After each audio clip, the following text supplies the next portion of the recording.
Cold yet? No. 6 minutes to go yet, Control. Will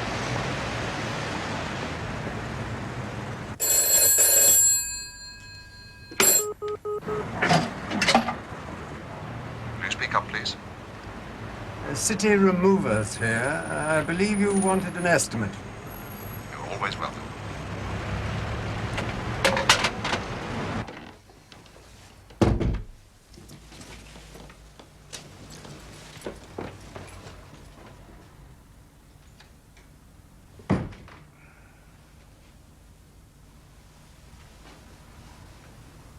You did exactly what I told you. Talk to nobody.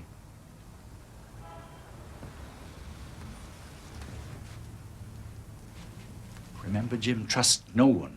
No one. You work to me alone.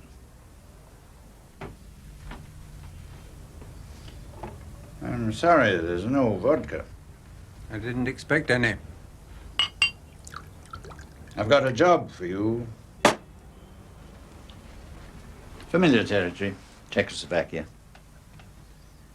Perhaps a bit too familiar. Which identity do you want to use? I'd suggest Vladimir Hayek. Still a Czech journalist? Yes. Still based in Paris? Yes. Has anyone else used him? No. You agree?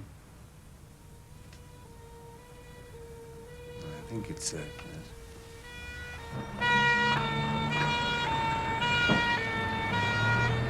I've had an offer of service, Jim. On the military side. His cover name is Testify. You're a military-minded chap. Two of you should hit it off pretty well. He's fond of horses, too. Something else you've got in common. We can chat polo, I suppose, sir. His real name is Stefchek. At the moment, he's an artillery general, but in the past, he's worked in close liaison with Russian intelligence. Very close. And now he wants to talk to us. I have, personally, interviewed an intermediary in Austria. Stefchek now wants to testify to a ranking officer of mine who can speak Czech. Why? There was a girlfriend, student, 20 years difference between them. Such things happen. She was shot during the uprising of '68. Stefchek never forgave the Russians for it. He's been after their blood ever since, lain low, stayed friendly. All the time he's been waiting his chance. Now he's ready. How sure are you?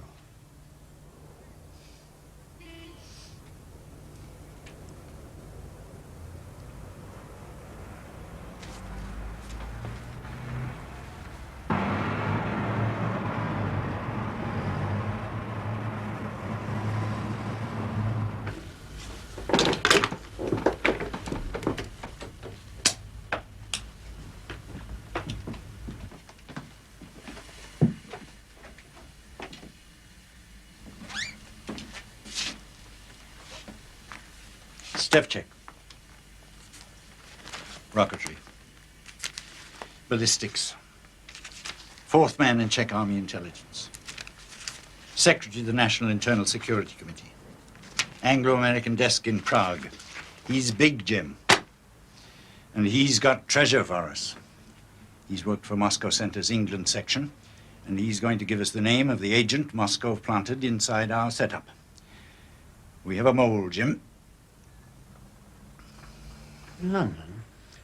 Very near the top. In a circus? One of the top 5. Their code name for him is Gerald. We've a rotten apple, Jim. And the maggots are eating up the circus. These people, one of these? Why not? Are the British incapable of deception? We've turned enough members of other outfits, Russians, Poles, Czechs, even the odd American. Why shouldn't there be a mole in the circus? Now, look at them. Oh, Control, I know who they are. Listen, Jim, we've got to have code names for them. Do you remember the nursery rhyme, Tinker, Tailor, Soldier, Sailor? Finish it. Rich man, poor man, beggar man, thief. Percy Allenine, Director of Operations, Tinker. Tinker. Bill Hayden, head of personnel. Tailor. Roy Bland, head of Iron Curtain Networks. Soldier. We leave out sailor. Too much like Tailor could be misheard. Rich man. Don't like it. Sounds like police work, fraud, Swiss bank stuff. Toby Esterhazy, top lamplighter, our exquisite head sleuth. Poor man? Yes. Poor man. And George Smiley, my devoted deputy, beggar man. Have you got it? I'll remember. All I want from you, Jim, is one word. Just the one code name. If you have to scrawl it on the front door of the embassy in Prague, or phone our resident Hood and shout it in his ear before you go underground. If there's some kind of a fumble, then that should be necessary. Just give me that one word. But remember, Jim, if you're caught, deny me. I don't know you're there. Where do I meet Stefchek? How? When? On Friday, March 20th. Stefchek will be inspecting the weapon research station at Tishnov, near Brno. It's about 100 miles north of the Austrian border. From there, he'll be visiting a hunting lodge for the weekend alone. It's a place high up in the forest, not far from Rachitse. He'll provide you with an escort from Brno, and he expects you on the evening of Saturday, March 21st. What does he get from us? Usual assurances. If and when he wants to come, we'll look after him. One word will do it, Jim. I'm almost there.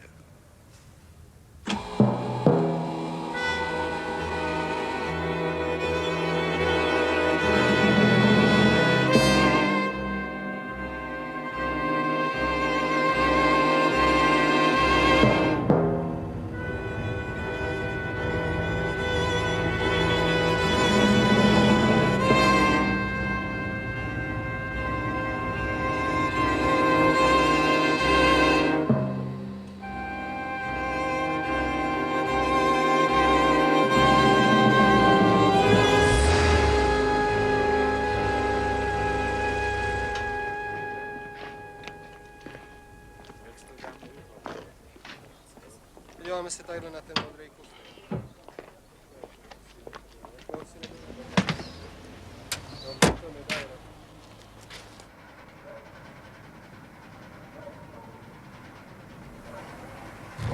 Pane, prosím z vozu. Vy taky. Dejte nám.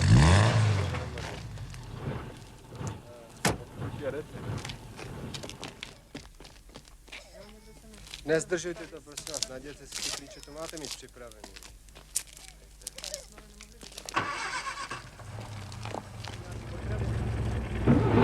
Jste tady za obchodem, pane Heku? Nedoufám, že taky za zábavou. Ve Francii nevaří dobré pivo.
Jak je vám? No jde to, ale doktor mi řekl, že nesmím řídit díl než 3 hodiny. Otevřete. Nemáte sedět se mnou vepředu, je to bezpečnější. Co ty dají? taky demokratičtější. Otevřete. Máte pistoli? Otevřete.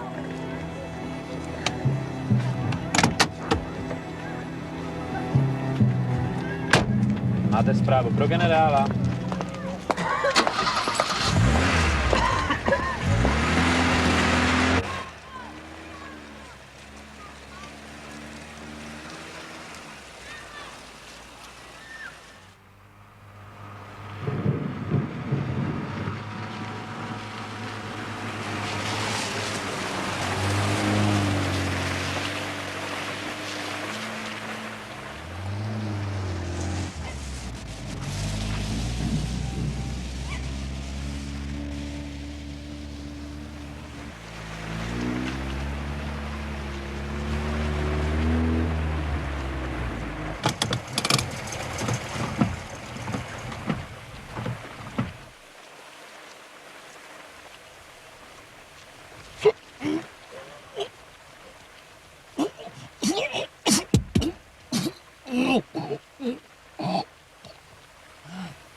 Nehybete se a nemluvte.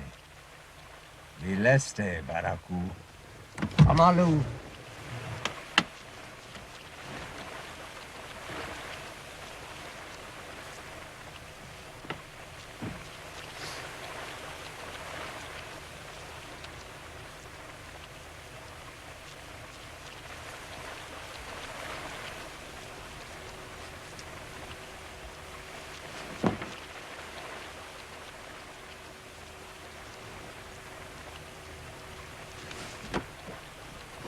Dej si to na sebe.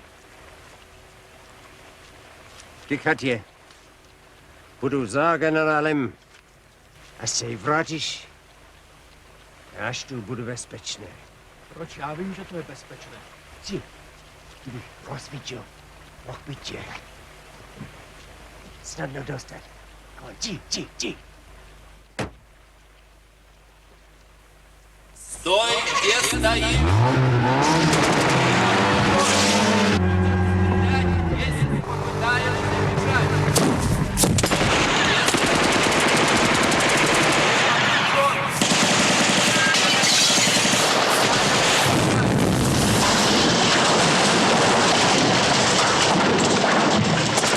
Стой, где стоишь!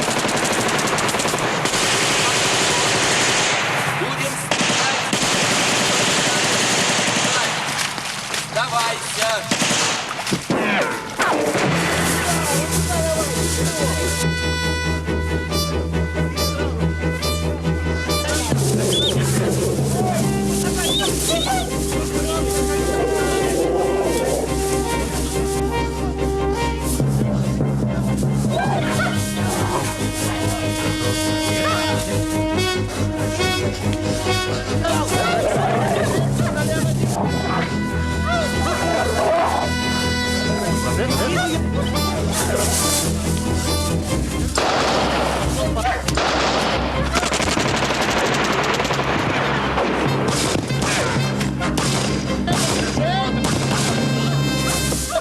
Я не видно них!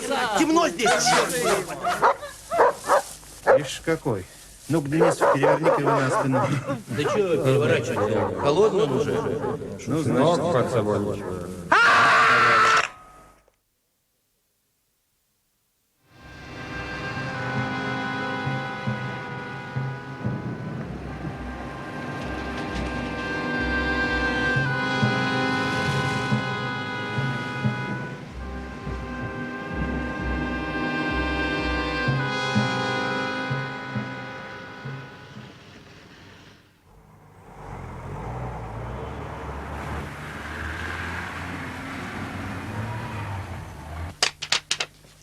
Barabbas was a bookseller. Mr. Smiley, please. You're making an investment. I hope you'll remember that the day I sell it back to you. It's always a pleasure to do business with you, sir. You always have a joke for me.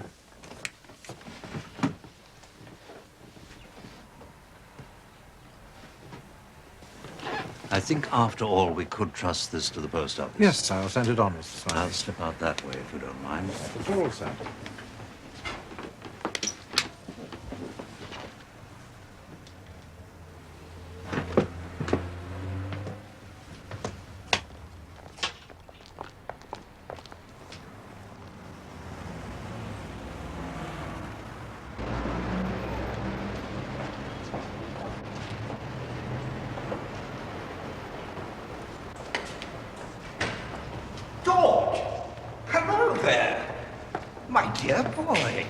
If it isn't the Maestro himself, don't say you've forgotten me. Hello, Roddy. Nice to see you. How marvellous to run into you. They told me you were locked up with the monks in St. Gallen or somewhere, poring over manuscripts. Self-exile, they said. Of course, I knew that wasn't true, because I know you, George. You'd never leave England. You're just not capable of such an act of abandonment, no matter how shabbily the circus treated you. So, what have you been doing all these months? I want to know everything, every little bit. How's the delectable wife? How is the lovely Lady Anne? Not in town at the moment, I hear. Pound to a penny you're shopping for her. Little presents all the time, they tell me. Going away gifts, coming home gifts. Are you back on the beat, George? Or did you never really chuck it in? Is that it, George? Has it all been cover? Cover, George? Roddy, I've retired. All right, George, if you say so. You look well, Roddy, but I mustn't delay you. Oh, no, George, really, my dear old friend, you can't get away like that. Roddy Martindale simply wouldn't let you. It's months and months since we last had a chinwag. Ah, let me buy you a little aperitif, and then let me take you to dinner. Allow me that privilege. Honor me, George. I can tell by the look of you that no one else has claimed you tonight. Oh, it's kind of you, It's my role in life, George. We all need to be good at something.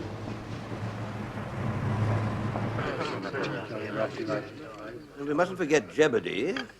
Wasn't he your old tutor? Yes, once upon a time. How do you rate Spark, the one who came from the School of Oriental Languages? Place him in the batting order, George. Not quite there. Had trouble with his nerves, so they say. What a pity. All dead and gone now, of course, properly appreciated by only a select few like you and me. You flatter me. Now, George, let's talk about your old boss, Control. The only head of the circus who ever kept his name a secret. Shall we talk about Control? If you insist.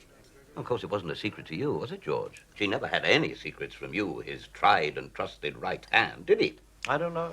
That's the point about secrets. Close as thieves, Control and Smiley were, right to the end, so they say. They are very complimentary. Now, don't flirt, George.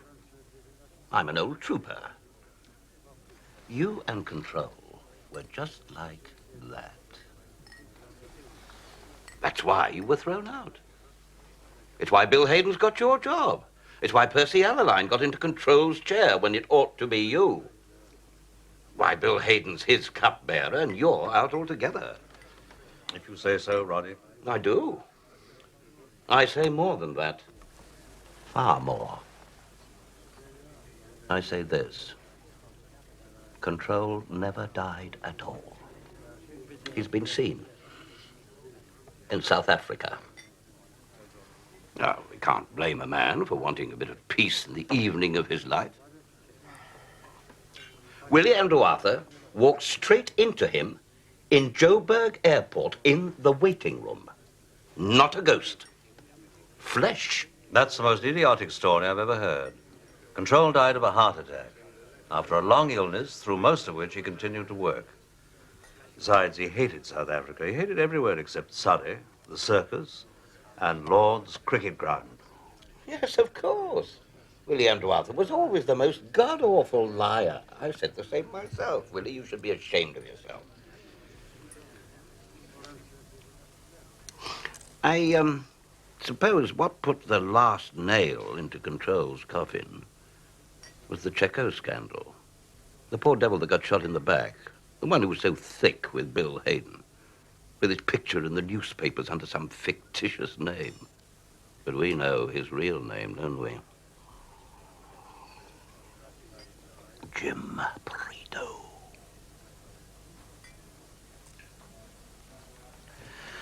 Somehow, I don't think I can ever quite believe in Percy Allaline as chief, can you? Might be just my natural cynicism. But power sits poorly on those we've grown up with, doesn't it? And there are so few who can carry it off for me nowadays. And poor Percy's such an obvious fellow, especially after Control, who's a positive serpent. How can anyone take Allaline seriously? Oh, that heavy good fellowship.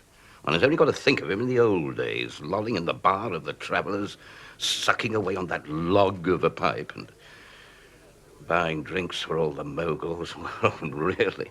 One doesn't like one's perfidy to be subtle, don't you agree? Now, what's his knack, George? Living off the wits of his subordinates, am I right? Really, Roddy, I can't help you. I never knew Percy as a force, you see, only as a... Striver? Right.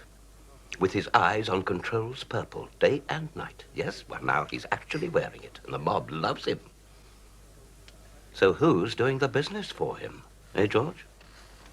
Who is it? I cannot help you. Who's the clever boots? Well, not Percy, that's for sure. And don't tell me the Americans have started trusting us again, because they'd never fall for Percy.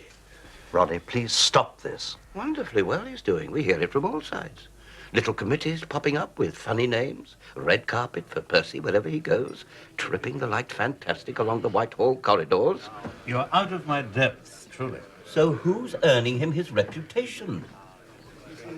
No, thank you. I think we've finished now. It's my party, George. I'll get the bill when I'm ready.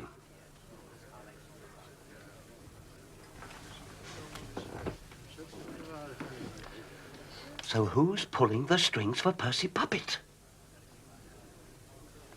How about dashing Bill Hayden, your old rival? In every sense, I'm told. Of course, he never was orthodox, was he? Genius never is. All right, then. It's Roy Bland, the shop-soiled White Hope, the first red brick don to make the circus. And if it's neither of them, and Control is really dead, then there's only one possibility left. It's someone who's pretending to be in retirement. You, George. Admit it. You featherhead, Martindale, you pompous, bogus, gossiping old featherhead. Roy Bland is not red brick. He was at St. Anthony's College, Oxford. Now, don't be silly, dear. Of course St. Anthony is red brick. It doesn't make the slightest difference there's a bit of sandstone in the same street. Just because he was your protege. I suppose he's Bill Hayden's boy now. Well, Bill was father to them all, wasn't he? Or something like that. It's not mine, thank you. I hope you're not going to tip him. It's a guinea at Christmas. Anyway, it's my party. Draws them like bees to a honeypot, doesn't he, our Bill? Good night, Roddy. You fancy a nightcap? Start afresh with a bubbly? Why not, George? I think I will. Of course, Bill's got the glamour, hasn't he? Not like some of us. Star quality, I call it. One of the very few. I'm told the women literally bow down before him. If that's what women do. Good night. Love to Anne. Everybody's love to Anne.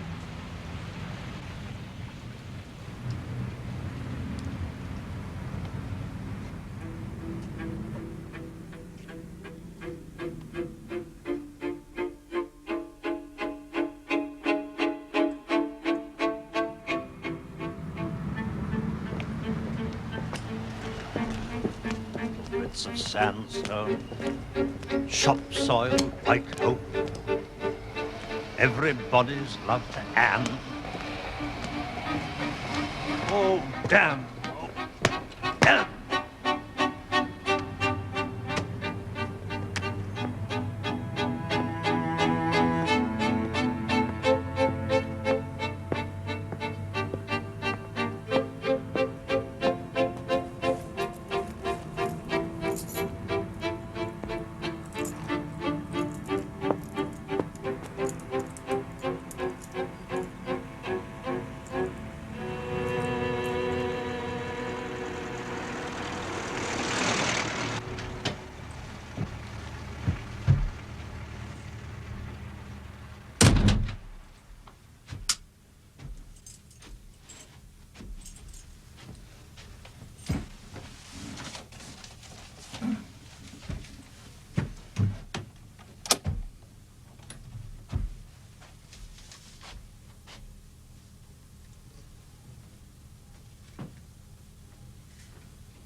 Peter.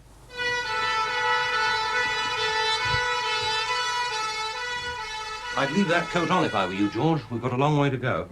Well, you're not me, Peter. And before I go anywhere at all, I shall change out of my sopping shoes. And also, I think, make a pot of coffee. You sound a little testy, George, old boy. Lacon is waiting for you. Me, Peter? George, I've been sent to deliver you.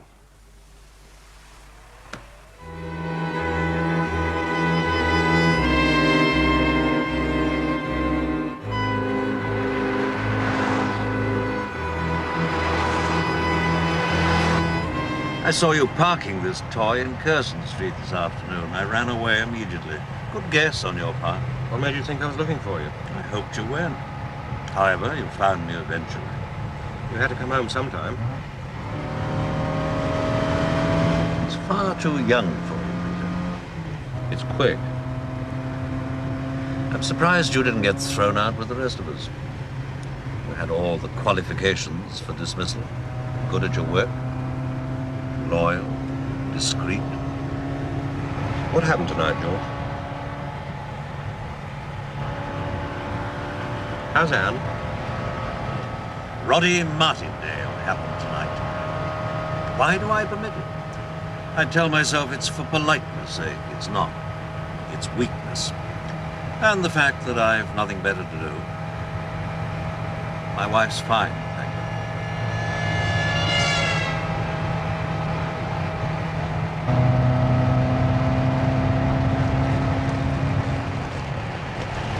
They put me in charge of scalp hunters.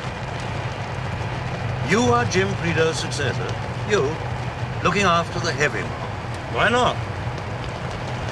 Tucked away at downtown Brixton, behind the broken glass and the barbed wire, dispatching the thugs occasionally, kept a good arm's length from the circus ringmasters. How is Jim, do you know? In quarantine. I don't mean to pry, I merely ask. Can he get around? Can he walk and so on? Bad backs can be terribly tricky, I believe. The word is he manages pretty well. He's back in England. Address unknown. Travel. Is that still the scalp hunter's official name? Hit and run, caution carry? Sorry. Our control always preached that good intelligence work is gradual and rests on a kind of gentleness. It's not my department. No. Well, the scalp hunters were always the exception Control allowed to his own rule. On Bill Hayden's persuasion. A reflection of Bill's temperament, of course. The solo initiative. Very dashing. Very audacious.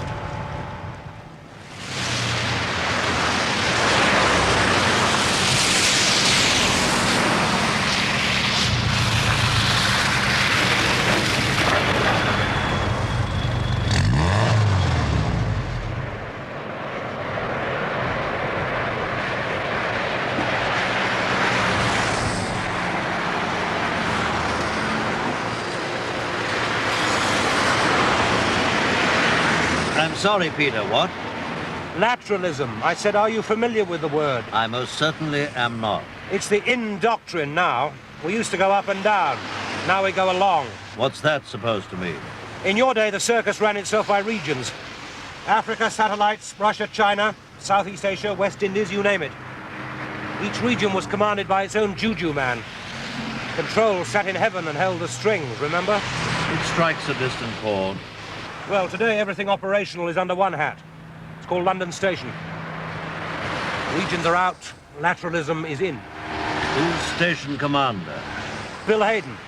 His number 2 is Roy Bland. Toby Esterhazy runs between them like a poodle.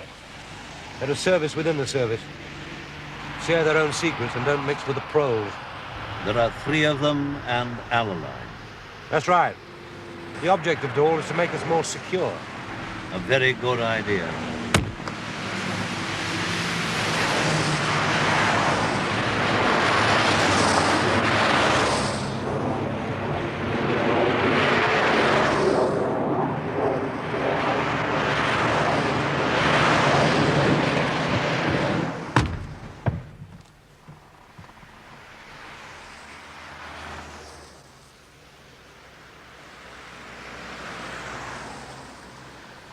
Why did Lacon send you for me, Peter? Do you mean why did he send me for you, or why did he send me for you? Quite right, Peter. I should have known better than to ask.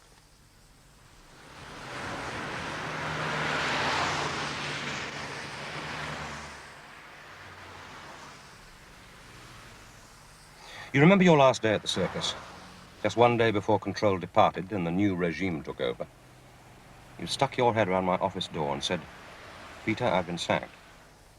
We went straight out and you got drunk. Why pick me, George? I was pretty low grade, running some very sketchy networks of merchant seamen out of London Dockland. Whatever, Poles, Russians, Chinks I could cobble together. Why me, George? You want a reason? You fastened on the same word that night when I asked why you'd been kicked out. I'll tell you exactly what you said. I hope this isn't going to be embarrassing. You said reason as logic or reason as motive, or reason as a way of life. You said they don't have to give me reasons. I can write my own damn reasons, and that is not the same as the half-baked tolerance that comes from no longer caring. I thought that was pretty impressive stuff from a man as drunk as you were. At least I had the good sense not to let you drive me home. Lacon sent me for you, George.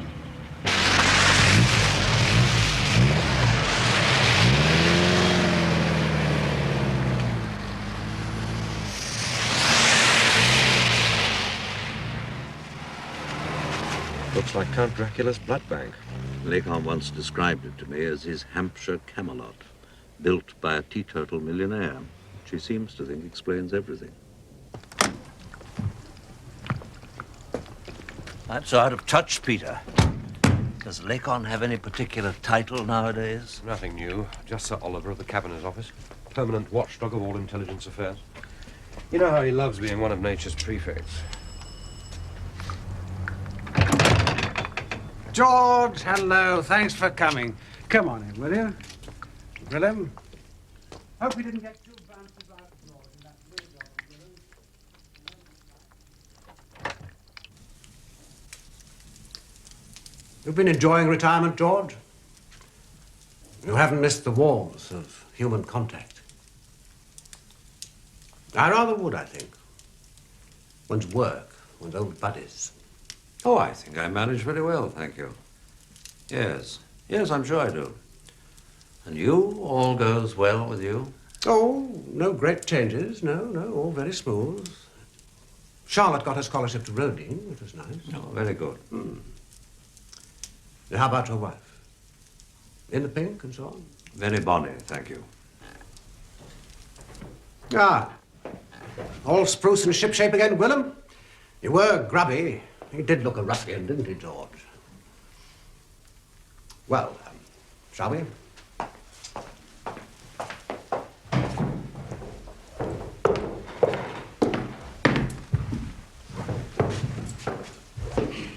Oh, please, George, I wanted to talk particularly to you. All right, all log us in, please. I think you know Mr. Smiley, don't you? Yes, of course I do. Once gave me a job, Mr. Smiley. Don't you remember? Tar, sir. Ricky Tar, the lawyer's boy from Marseille. Changed my first nappies, as we used to say. They were very tough interviews he used to give us tender young recruits.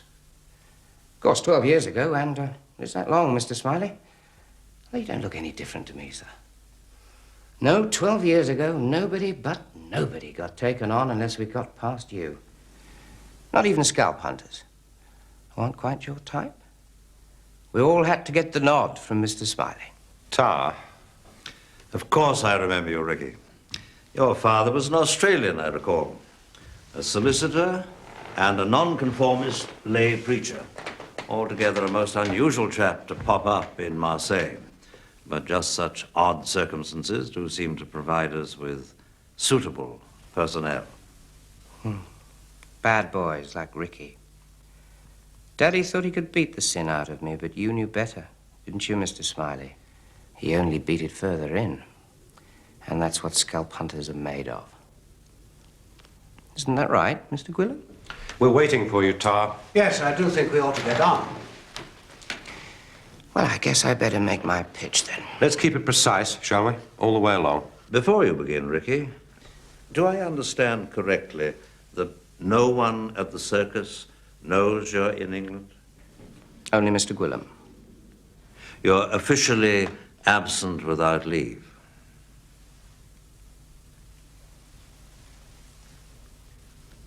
On the wanted list. I think I'm safe now. I've got a story to tell you. It's all about spies. And if it's true, which I think it is, you boys are going to need a whole new organization. Right? Shall I start with the day you sent me to Lisbon? Changed my life. You might find it's going to change all your lives.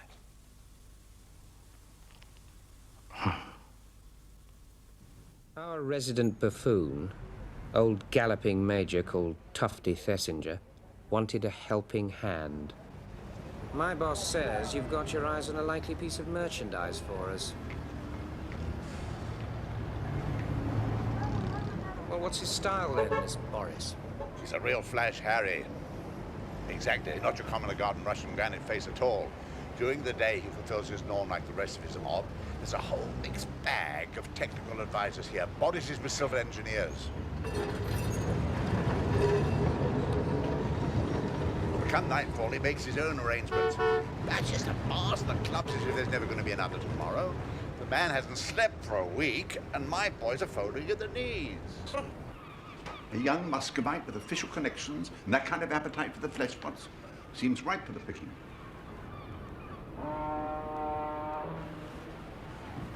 Always use another defector, can't we? Absolutely. Got to keep in stock. Nothing else on him apart from the booze? I've got something to blackmail him on. I would have hardly needed London to come and fix it. Would I? Temper, tough.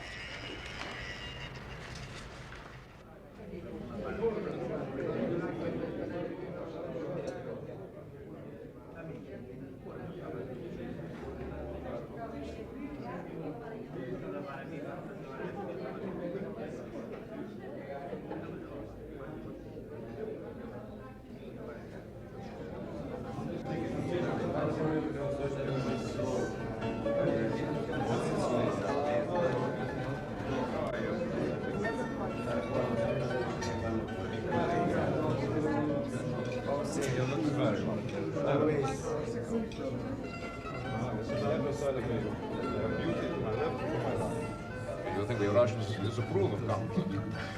You're wrong. That's the Chinese. All miserable boiler suits and the smallest comfort for the biggest number. Yeah? Not for me. Boris looks after number one, like any real person the white world over. You know, it's nice talking to you like this. Some people, when I say from Moscow, I see this look in their faces. It's so funny. I know what they're thinking. Russia, oh my God, he's going to indoctrinate us. Put our names in his little black book. And then the awful men with the black hats and the black overcoats will come tapping at the door and get on light. And they'll say, Boris is your good friend, Russia. You want to tell us all about his secret sex life, member of parliament, and the mayor. Let me get you all another drink. Yes, please, be my guest. Waiter! And I am telling you, we're definitely in the wrong ball game with this, chummy. That's a professional, a Moscow Center trained hood. The way he sets himself. That alone. Well, if you're right. Okay, you know.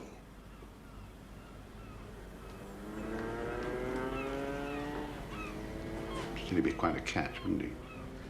We scalp hunters are expressly forbidden to trawl for double agents, new orders from above.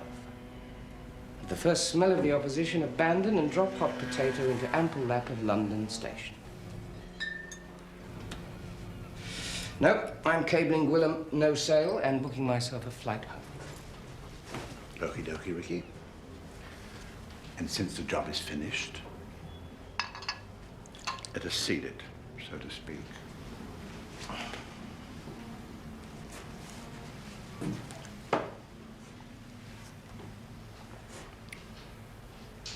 Nags me a bit, though, this Boris.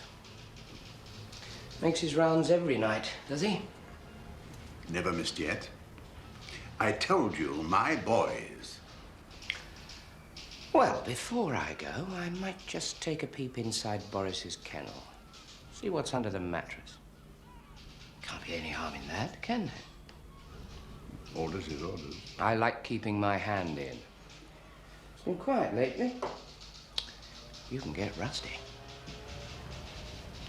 Well, enjoy yourself, my son. But don't break any eggs, Ricky, please. I have to live here. Remember?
Blessed are the poor in spirit, for theirs is the kingdom of heaven.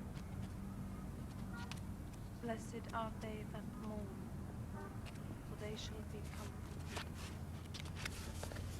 Blessed are the meek, for they shall inherit the earth. Blessed are they which do hunger and thirst after righteousness, for they shall be filled. Blessed are the merciful, for they shall obtain. Boris? Good question, lady. Where is Boris? This is his room, right? And believe me, lady, I wish you no harm. I'm sorry if I frightened you. You caught me by surprise, I can tell you. I wasn't expecting a lady, just Boris. I'm his wife. What are you doing Now, here? look, I don't want to upset you. Does my husband know you? No point in pussyfooting, lady. Well, it's this way. Your Boris walked off with my girl tonight, and that's one diabolical liberty. And to add insult to injury, he'd been drinking on my wife. So I thought I'd come up here and have a word with Boris. Sorry, but that's the way it is. Thanks for not screaming the place down.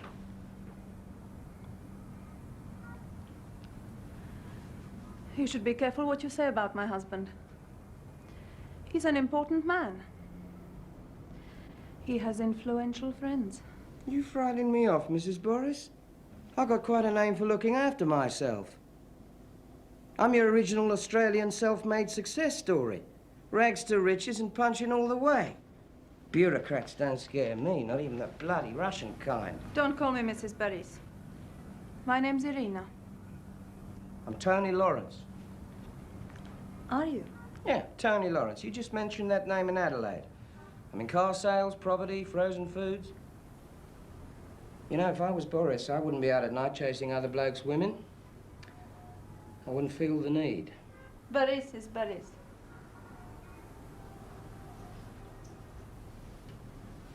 And Lawrence?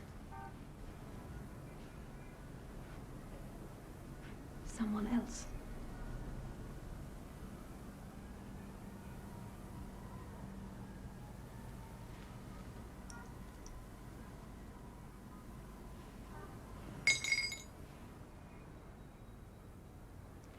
I don't know anything about Australia.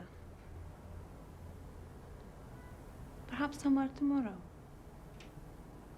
Evening?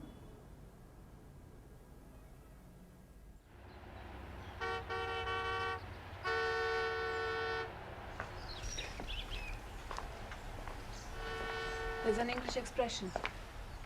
It takes one to spot one. You wouldn't have fooled me for long. Even without putting those wedges in the door. It's the way we look for things, isn't it? We don't stare. We don't seem to be looking. We are not like tourists, or prostitutes, or pickpockets. We just know how to see. Paris isn't as good as he ought to be. He enjoys showing off too much, so he misses things. He missed you, didn't he? But you didn't miss him, did you, Colonel? Are you very good? The best. God gave me all the talents. Try me. How long have you worked with Boris? They made us a team a long time ago. He's a specialist in picking up foreign businessmen from Moscow Center. I look after communications for him, for special codes. Couldn't we be a team? You could take me to England. That's what I want, Lawrence. You could.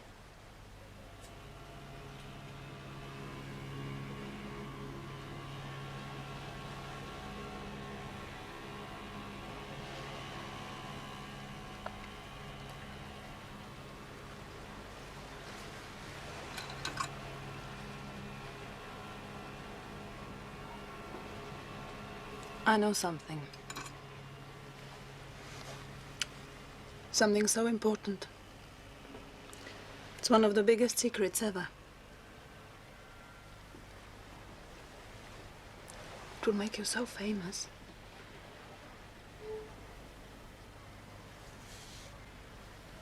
But it's so secret.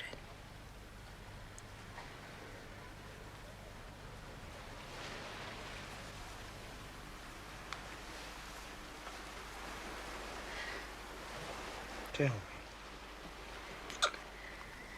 Tell me, Irene.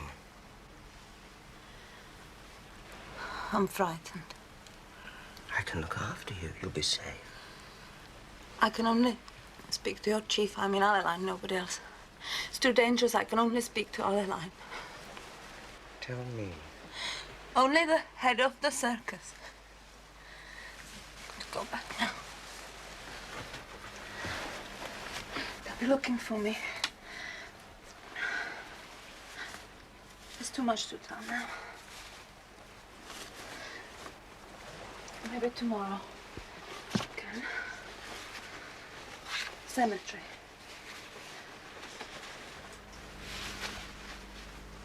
Come on, Lawrence. We can talk in the car.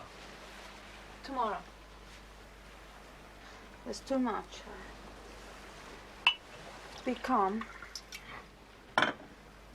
Tonight they'll notice.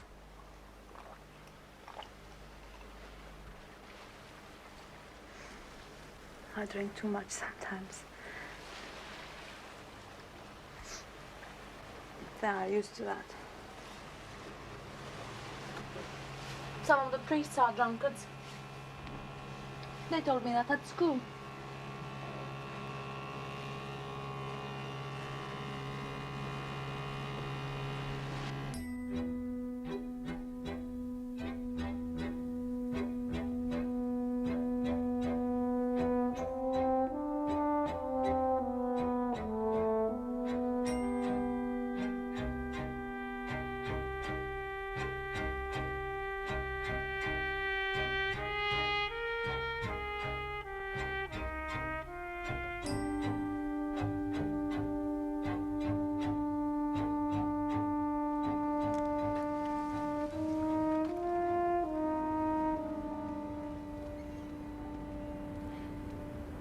When I was still in Moscow, before I started traveling with Paris, I had a relationship with a filing clerk at the center, in Dzerzhinsky Square. We went against regulations. We used to meet outside. He was very sweet. Your looks remind me of him. His name was Ivlov, and he told me a story. He was frightened, too. But sometimes if you know something that's so big, so secret, you have to tell it to someone. It has to be someone you love. Like I'm telling you now. It's all right, darling. It's all right. Have you heard of Carla? He's an old fox, the most cunning of them all at the center. And he works so secretly that some people don't even know he exists. The story Ivlov told me concerns one of Carla's greatest conspiracies. And it is happening in England. Do you know what is meant by the word mole? Yes. Moles burrow very deep into the fabric of Western imperialism. They are very dear to Moscow Center because it may take 15 or even 20 years before they are used. Well, my friend Ivlov told me he had worked in London. His cover was as a driver at the embassy. Do you have a name to give me? Ivlov's work name in London was Lapin. He didn't know it meant rabbit in French. It fitted because at the embassy he was supposed to be just a nobody, serving drinks with women at receptions. But all the time, he was the secret right-hand man to Colonel Gregor Viktorov. And Viktorov is the agent who briefs and debriefs them all. His name, Irina. In London, Viktorov's cover is cultural attaché, known as Polyakov.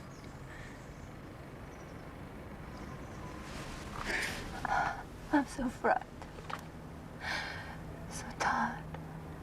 You must take me home with you. We could be happy. Finish the story. Who's the mole? Where is he?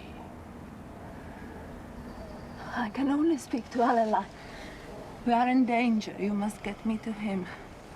Face to face with the head of the circus. Nothing else is safe. You trust me, don't you? I want you. Adeline will take some persuading.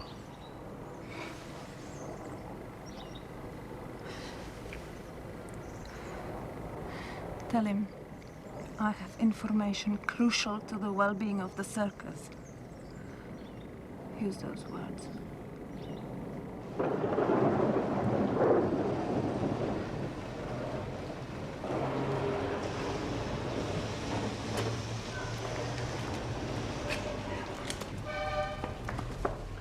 Morning, Tufty. Can I come and play with your toys? I thought you'd finish your holes, Ricky. What must they be thinking back home? They'll be all right. Got a postcard to send them. They're gonna love me for it.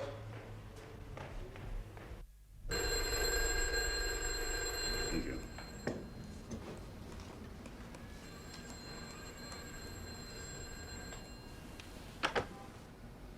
How much you going to tell me? The message is graded flash to London Station and by hand of duty officer only. Drastic stuff, eh? That's maximum security limit.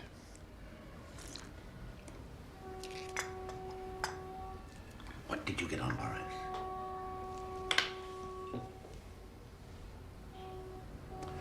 It's your show, my son.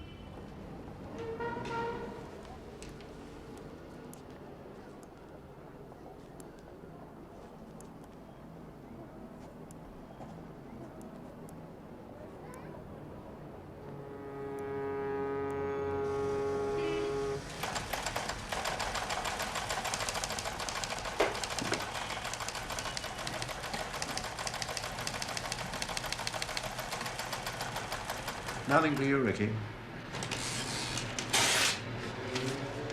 Again.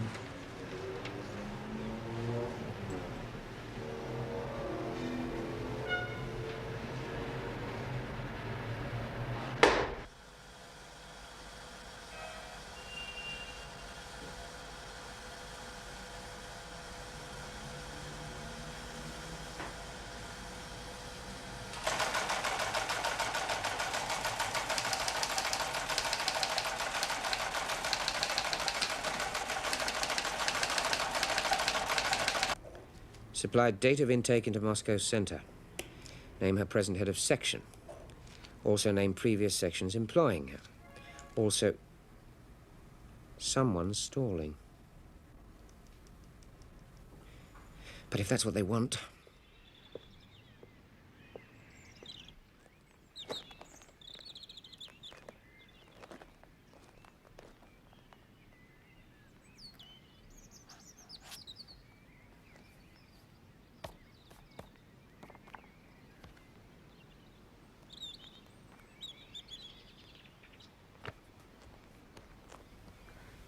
Lawrence, listen, I'm talking to you.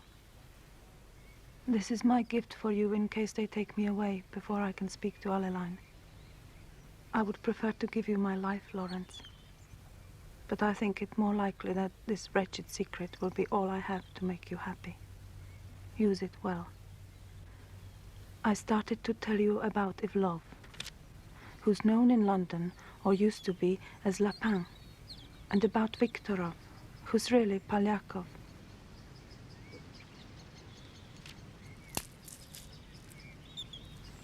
The mole in London is known by the code name of Gerald. There are many remarkable measures to preserve his security, the most secret imaginable. Written reports from Gerald to Carla in Moscow Center are cut in two and sent by separate couriers, even after coding. And Gerald's output has sometimes been almost too much for Polyakov to handle. Some of it is spoken onto tape at secret meetings and can only be played back on special machines. And there is also undeveloped film, and anyone opening the reels the wrong way destroys it immediately. Lawrence, this is the secret I'm giving you, with all my love. The mole Gerald is a high functionary in British intelligence, very close to the head of the circus. Lawrence, I fear for the safety of anyone employed by the circus.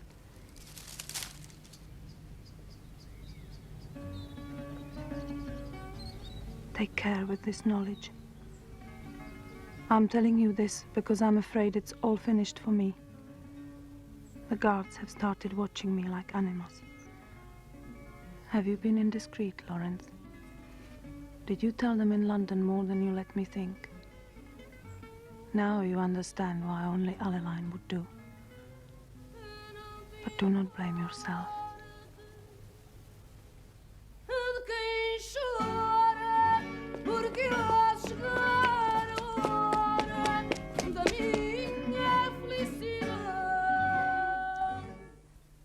Will they let us live in Scotland, Lawrence? I've read everything about Scotland. It's the Garden of Eden, isn't it?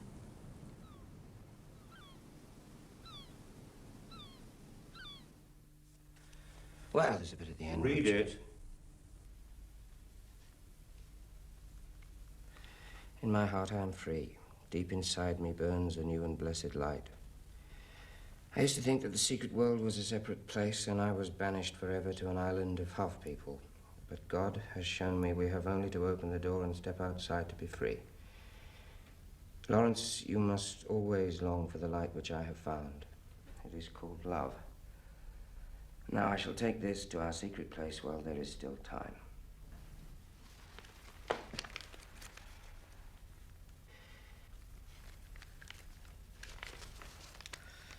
Lawrence, why could you remember so few prayers from your childhood? Your father must have been a great and good man. And that's it.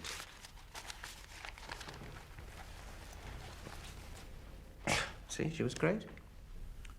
I take it that's not the original notebook. No, sir. Where is it? Well, I put it straight back in the dead letter box once I'd copied it. And then? I had this idea I'd try the airport. You know, just on the off chance. Well, put it this way, sir, I had to know. I got hold of a little Italian air hostess, and she liked the look of me, see. She told me an unscheduled Soviet plane had taken off 2 or 3 hours before. The center of attraction was a woman invalid, a lady in a coma. They had to cart her to the plane on a stretcher, and her face was wrapped in bandages. The rest of the party was made up of 2 male nurses and a doctor. And I didn't let it go at that, Mr. Smiley. No, I checked the hotel. No arena, no Boris.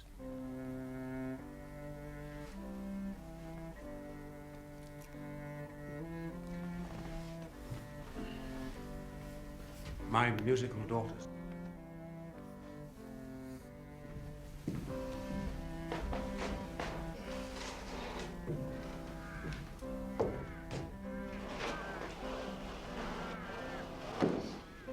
Perhaps she really was ill. Not much more than 24 hours between your first telegram and Irina's departure. You can hardly lay it at London's door on that timing. Well, you can, just. If someone in London had very good footwork. And in Moscow, too, of course. That's what I told myself, sir. I mean what you said. My very words, Mr. Smiley.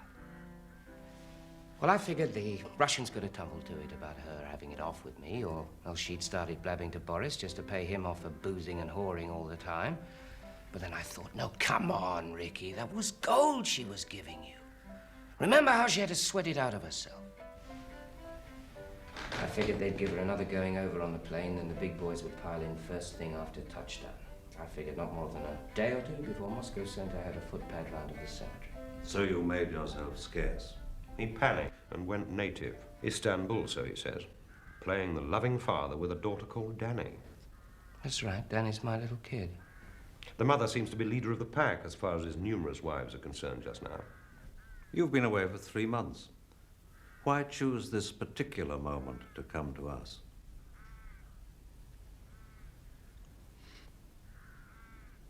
Go on.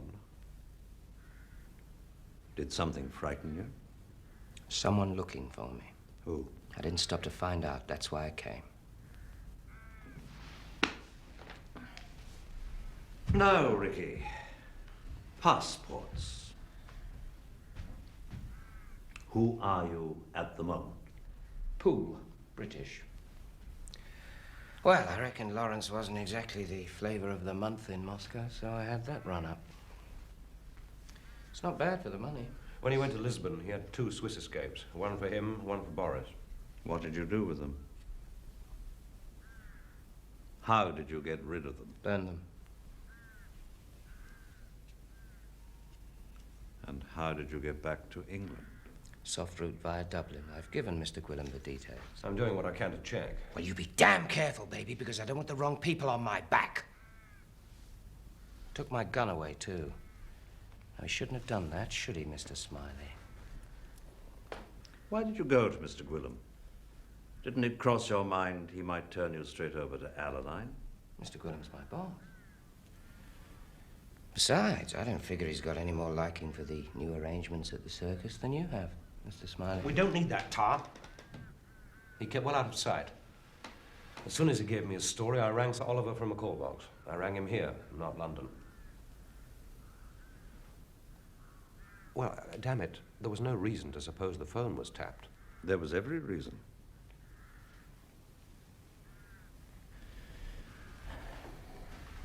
It's very unusual for Moscow Center to use a husband and wife team. Hard to believe. Unless, of course, they had children in Moscow. Hostages. They have. It's true. Common law marriage. Unofficial, but permanent. There's a lot the other way around these days, believe it or not, Mr. Smiley.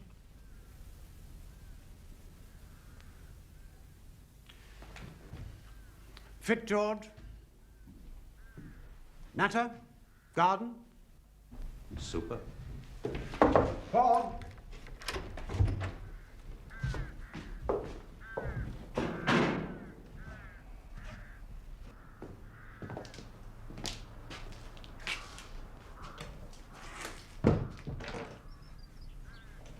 When you came to me 6 months ago talking about a mole in the circus, I'm afraid I threw you out. I was remiss. You instructed me to abandon my inquiries because they were unconstitutional. Oh, is that the word I used? How very pompous of me. You never had any, did you? What? Children. You and Anne. No.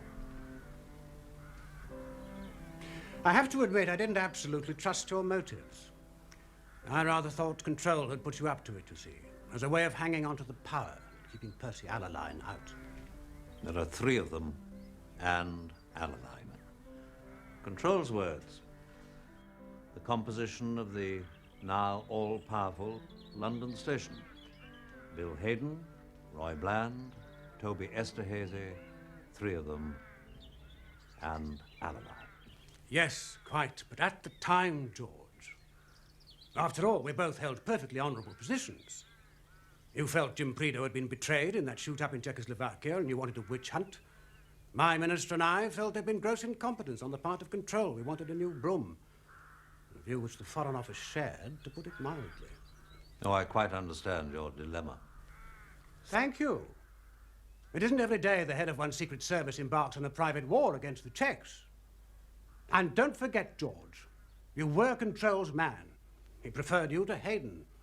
When he lost his grip and launched that extraordinary misadventure, it was you who fronted for him. You were in the hot seat. You had to go. It wasn't as if you offered a suspect.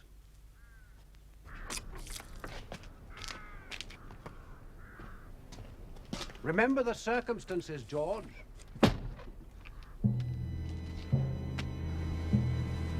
All in all, I'd say Percy Alaline has done extremely well. With Bill Hayden to field for him, who wouldn't? He's produced intelligence instead of scandal and won the trust of his customers. That special sauce of Percy's, it produced the witchcraft material. Is that still running? Since you ask, yes. Sauce Merlin is our mainstay. And yes, the name of his product is witchcraft. The circus hasn't produced such good material in living memory. And mine, anyway. Does it still get the same special handling? Certainly. And now precautions will have to be more rigorous than ever, won't they? No, Gerald the Mole would soon latch on to that. Of course he would. We can't move, can we? We can't investigate because we can't employ the circus. We can't eavesdrop or watch or open mail because to do any of that, we need the services of Esterhazy's lamplighters. And Esterhazy is suspect like the others. It's the oldest question of all, George.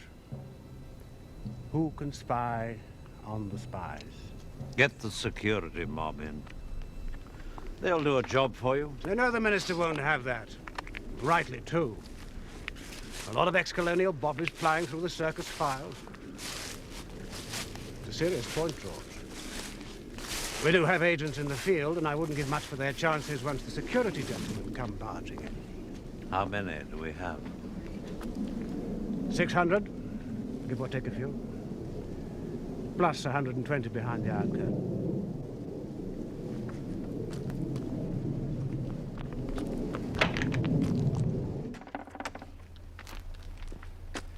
So I can't tell the minister you'll do it, can I?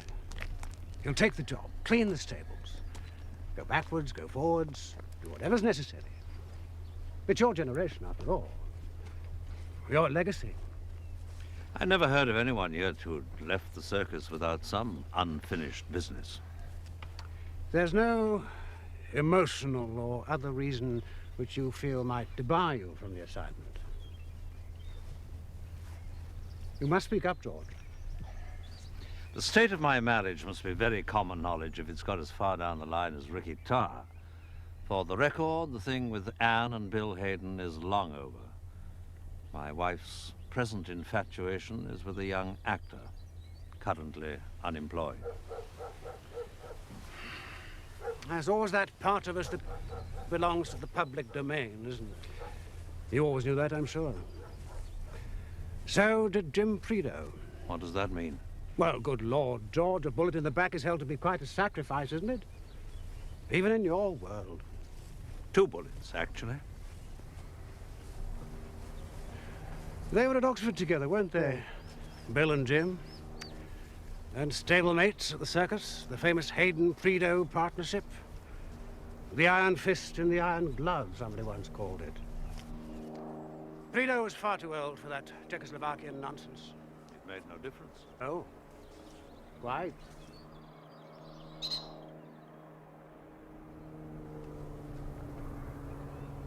I shall need some help.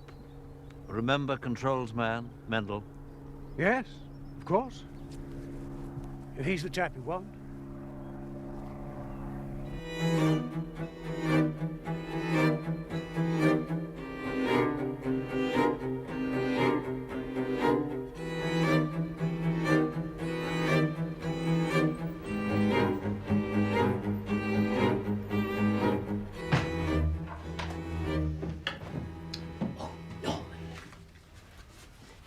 The table's Georgian, so you will love it for me, won't you, Mr. Barraclough?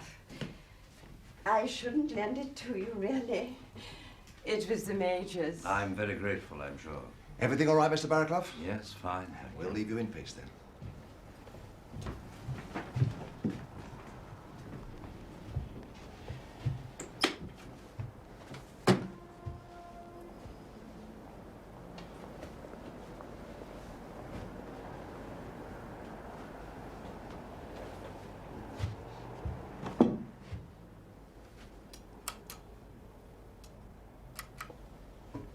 I shall want every scrap. And you've known me long enough. Times of entry and exit, who comes, who goes, and most of all, more important than you can possibly imagine, this. Any suspicious characters taking an interest or putting questions to your staff under any pretext. Even if they say they're the Guards Armoured and Sherlock Holmes rolled into one. There's only me and Norman, Inspector. And they won't get far with Norman, will they, dear? You're too sensitive.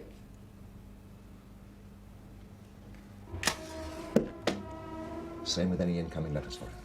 I shall want to see postmarks and times posted, where legible. And one thing more. There'll be objects which now and again he's going to ask to be lodged in the safe. Mainly there'll be papers. And there's only one person allowed to look at those objects apart from him, and that's me. Don't try fiddling with him, because he's sharp. And you've known me long enough.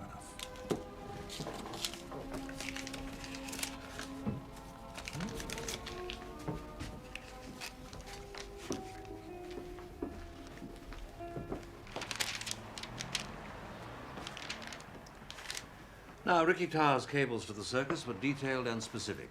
He was required by London Station to submit copious background on Irina, names of former contacts, acquaintances inside Moscow Center.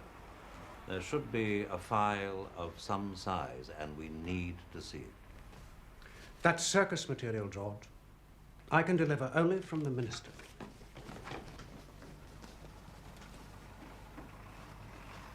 I know that look, George. I'm breaking into the circus, am I? Playing burglar Bill? If you wouldn't mind, Peter. And while you're enjoying yourself, I shall visit Oxford to look up an old and invaluable friend. Please, don't take any unnecessary risks.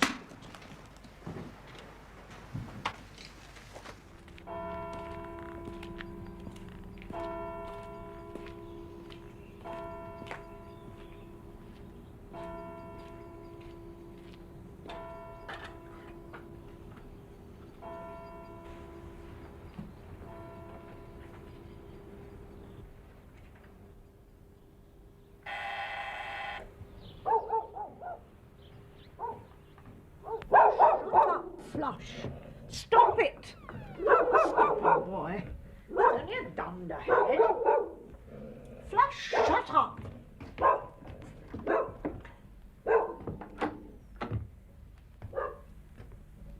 George Smiley. Oh, you lovely, darling man. You haven't come to sell me a Hoover. You're my gorgeous George. Connie. Oh, George. Oh. Oh. Jingle, darling, could you possibly make it tomorrow? Oh, don't be cross, Jingle. It isn't often my oldest lover comes to see me. Oh, George, if only I'd seen you first.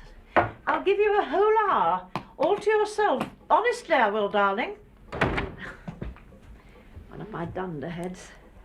I will teach. Don't know why. Oh, George. Of all the lovely, darling men I ever knew. He walked flush. Did you see his shoes?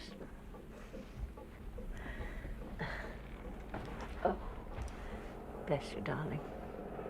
God bless.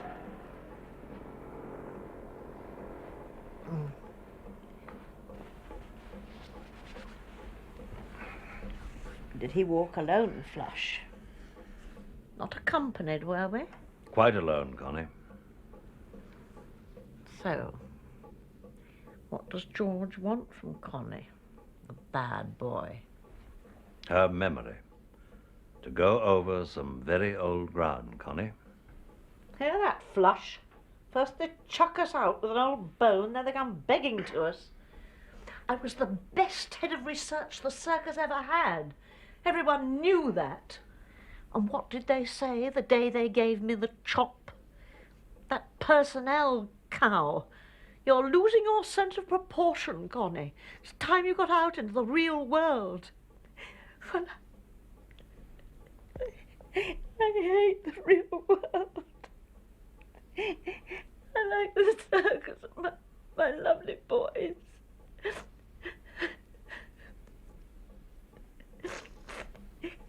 Polyakov. Alexei Alexandrovich Polyakov, Cultural Attaché, Soviet Embassy, London.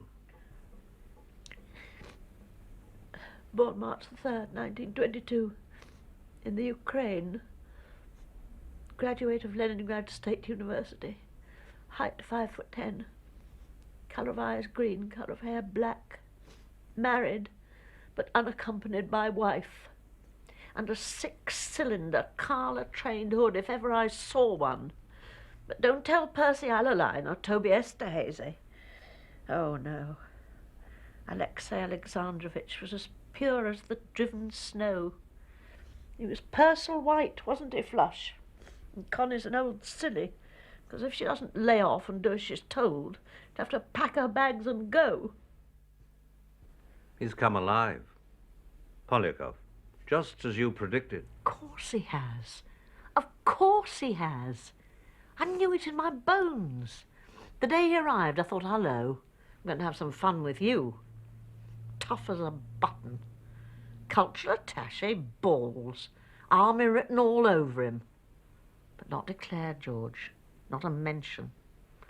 Oh, he had a lovely voice. Mellow like yours. I used to play the tapes over and over just to bathe in it. Bottom picture, too. I just know. Not that we ever caught him at it. We might have done if Tobe had played along and offered him a bum or two, but Tiny Tobe wouldn't. 8 years. I watched Pretty Polly for 8 years. Then last Remembrance Day, I got him. There he was, that smashing November morning at the wreath laying, and we photographed his medals. 2 gallantry and 4 campaign. Oh, yes. Alex Polyakov was a star soldier. Just as I'd told them, and not a word. So I said to Toby, listen, you two-faced ferret. Ego has got the better part of cover, and that's nothing new. Now will you turn Pretty Polly inside out for me, because Connie's little hunch has turned up trumps. And what did Toby Esterhazy say? Oh, I got the dead fish voice. Tell Percy Alaline, Percy's in charge. And then? Not every ex-warrior's a Carla agent, says Percy. I said, listen, Percy, Polyakov's running an English mole. So I get the rude letter. Stop it or else. So I wrote at the bottom, yes, repeat, no. So, here we are. Flush and me.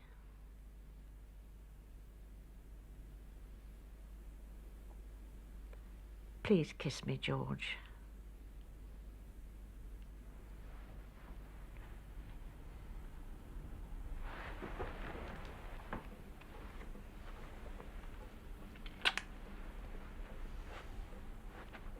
Hey-ho, halcyon days.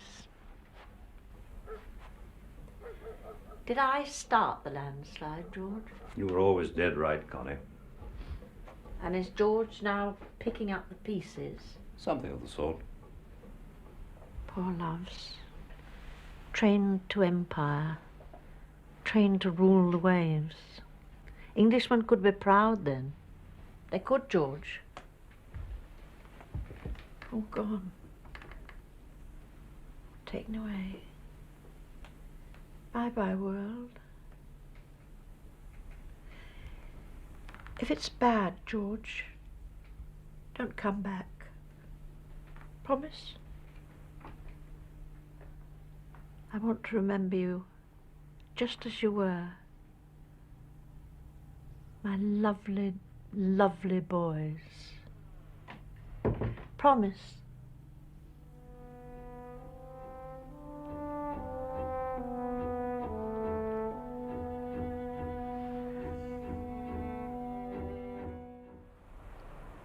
You must assume, Peter, the circus has the dogs on you 24 hours a day. Think of it as a foreign country. Hello, Bryant. Hello, nice to see you again, sir.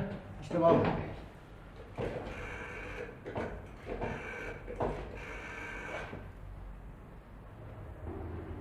Mr. Gwilym, sir.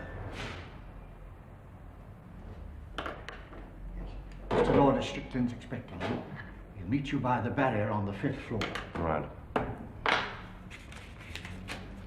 Thanks.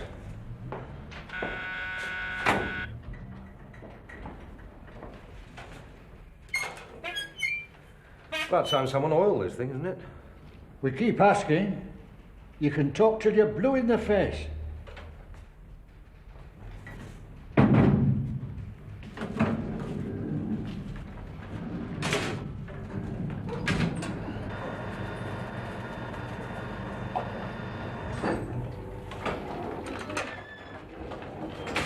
Well met, Peter. Greetings. A trifle late, but never mind. Sorry, Lorna. You have to make allowances for the country yokels. Good God, how long have you had that monster? You really are a stranger, aren't you? It saves man eyes. Fantastic. Quite fantastic. Oh. Hello, Bill. What the hell are you doing here, you pariah? He's got some French diplomatic courier he wants to buy, and he needs to wash some dirty money. That's a job for banking section, of course, so we're sorting out the tangle for him. He knows it has to be London station cleared. He told me the papers were already routed to you. They're probably in your in-tray now, Bill. They had better be, Peter. Mind you, lock up the spoons. These scalp hunters will have the gold out of your teeth. Lock up the girls as well, if they'll let you. There we go, Bert. Keys of the city. London station couldn't be in better hands. Everything's a lot tighter here these days, Gwilym. Hey, Lorda, hold on. Have you seen Bloody Bill anywhere? Indeed, I have seen Bill. We were having a brief word about a couple of things back down the corridor. He's wanted urgently. Immediately, Lorda, actually. We put out an alert for him. I suspect he may well be on his way to you at this moment.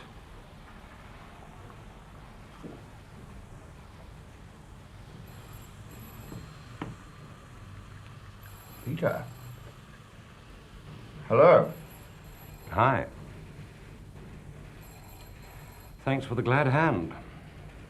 I did wipe the cow dung off my boots. What's the joke, Roy? A joke, Peter, old lad. Just surprised to see you, that's all. We're used to having this floor to ourselves. Would you like to see my past, Toby? How are you keeping? Oh, I wintered very well, thanks. You know what it's like living at the Brixton Rest House these days. Plenty of Ludo, ping-pong. Normally I'd be having my afternoon ziz at this time. Off with you, Peter. Don't waste Lauder's time. No, sir. Sorry, sir.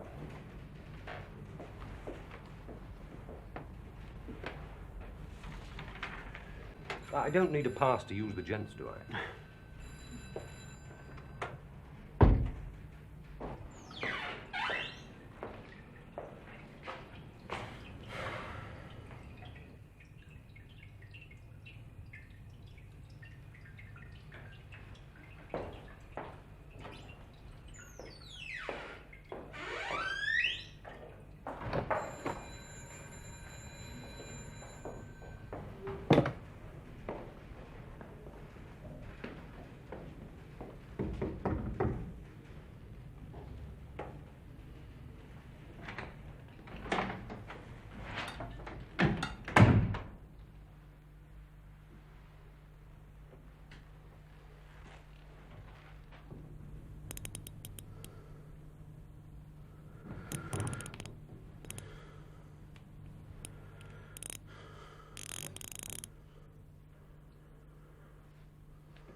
The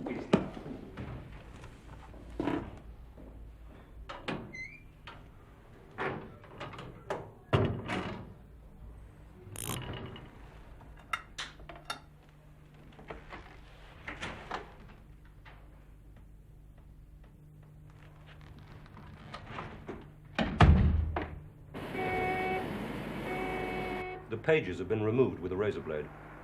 No mention whatever of Ricky Tar's cables from Lisbon. No Irina, no Boris, no Tar. There's a note scribbled on the next page which says all inquiries to head of London station. It's in Toby Esterhazy's handwriting. The janitor's attendance list has also been removed. Nothing to tell us who was duty officer that night, or even who was in the building. Connie's appraisal matches the story Irina gave Ricky Tar. The implications, the indications, are that Carla has managed to build himself a cadre of senior men placed about the globe who work directly and exclusively to him at Moscow Center. Polyakov is Carla's executant in London. You offer that as a working hypothesis? Operation Witchcraft, that vital flow of Russian intelligence which happily came Alaline's way. Supplementary estimates to the Treasury, special accommodation in London, wider exploitation. See also secret annex. May I see it? The minister keeps it in his personal safe. Do you know the combination? Certainly not. What's the title of this unobtainable document? It doesn't have one. It's highly secret, and we've done everything humanly possible to keep the readership to a minimum. The supplier of the witchcraft material is our old friend Merlin. Does the file give his identity? Oh, don't be ridiculous. The minister wouldn't want to know, and Alaline wouldn't want to tell him. What does wider exploitation mean? I refuse to be interrogated, George. I entirely fail to see why I should waste your time pursuing this line of inquiry. By rights, I should have you specially cleared before I let you see any of this.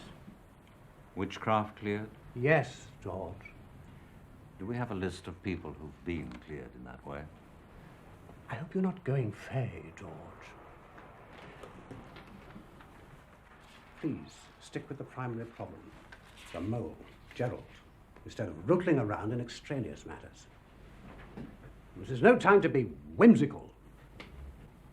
Oh, you off. You won't forget Preto, will you?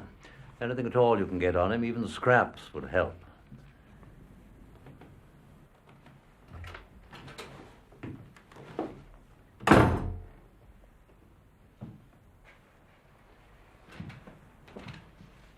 He has a point, George. Witchcraft and Merlin, Polyakov and the mole, Preto getting himself shot up on some wild goose chase of controls in the rural charms of Czechoslovakia. You think it all connects? I think, Peter, I'm not the first to make this journey of exploration. I believe Control was here before me. He might even have made the full distance. But for the bullets in Preto's back, there are 3 of them and Alaline. Control's words. He meant Operation Witchcraft, of course. Merlin's minders, or inventors, or programmers, or marionettes, or what? Why was Control always so hostile to Alaline? Percy wasn't a complete fool. Percy can flirt, Peter. And Control hadn't reckoned on the power of the Alaline lobby. Who were they? Golfers. Golfers and conservatives. That's what Control said to me. I got a call from Control one day, very sharp, very combative. George, come in here or there'll be bloodshed.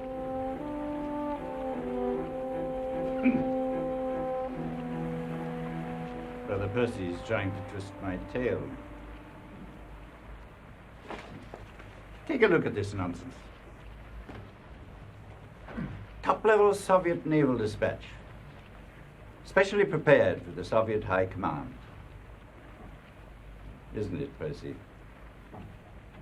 An appreciation of a naval exercise in the Mediterranean or Black Sea, of which our sailors have been screaming for details. Haven't they, Percy? Topicality is always suspect. Yes, George. Would you like to repeat that for Percy? Who made the translation? God made it, didn't he, Percy? Don't ask him anything he won't tell you. Shore-to-sea strike power, radio activation of enemy alert procedures. This is hardly my territory. Don't let that worry you. Total ignorance of subject matter doesn't bother Percy. Whose initials are these? Zaroff, Admiral, Black Sea Fleet. What do our own evaluators say? They've not seen it, and what's more, they're not going to. However, my brother in Christ Lily of Naval Intelligence has passed a preliminary opinion, has he not, Percy? Percy showed it to him last night. Over a pink gin, was it, Percy? At the Admiral, Tim. Note that, George. They battened down the hatches and bunged up the portholes for Percy. Brother Lily telephoned me half an hour ago to congratulate me. He believes this material to be neither a plant nor chicken feed, but genuine gold dust, and he seeks our permission to... Percy's, I suppose I should say, to apprise his fellow Sea Lords of its conclusions. Quite impossible. It's for his eyes only, at least for another couple of weeks. It's so hot, you see, George. But where does it come from? Who's the case officer? You'll enjoy this. Source Merlin has access to the most sensitive levels of Soviet policy making. We've dubbed his product witchcraft. Ask him who we are, George. Merlin is the fruit of a long cultivation by certain people in the service. People who are bound to me as I am to them.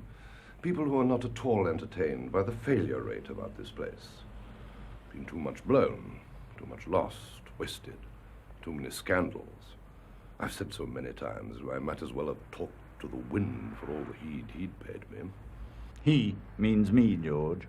The ordinary principles of tradecraft and security have gone to the wall in this service. It's all divide and rule, stimulated from the top. Me again. We're losing our livelihood, our self-respect. We've had enough. We've had a bellyful, in fact. Please? Thank you. And like everybody who's ever had enough, he wants more.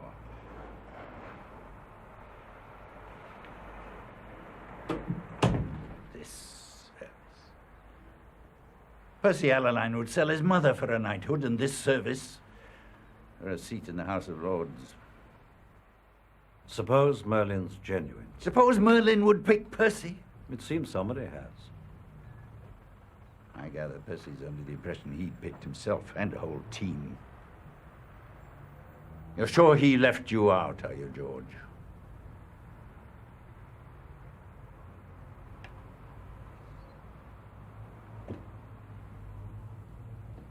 What are you going to do about it? Depends on it. I'll wait for it to show itself. In the meantime, I see nothing to deal with, except Percy's envious eye on my chair. And I've put my thumb in that optic before.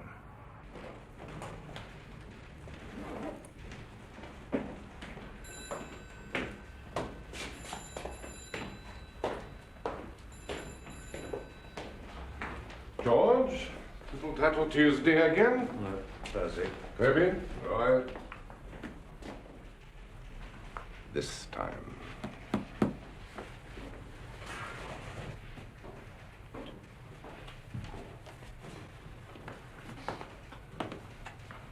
Oh, Lord. I thought we'd be half over by now. You've got a rabbit to pull out of your hat today, Percy. You've got that Britain can make it look about you. Very intimidating. Should we have brought our sandwiches? I'll be brief, Bill, so long as I'm not obstructed. I'm sorry. Traffic. Should have walked. I think you and Percy between you are contriving to keep me off the streets.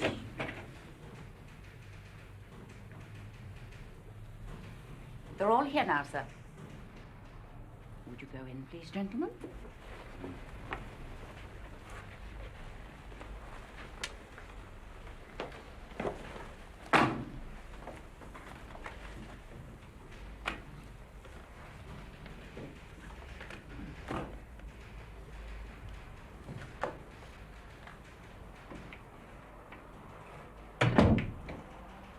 How often do I have to emphasize the extreme sensitivity of the source of the witchcraft product? I must insist there is no existing method of Whitehall distribution to meet the case. Do I have to remind you of that disgraceful incident when an undersecretary, albeit overworked, so be it, but the fact remains the man actually gave his dispatch box key to his personal assistant. We simply cannot afford that kind of ludicrous insecurity when we are handling witchcraft. Now,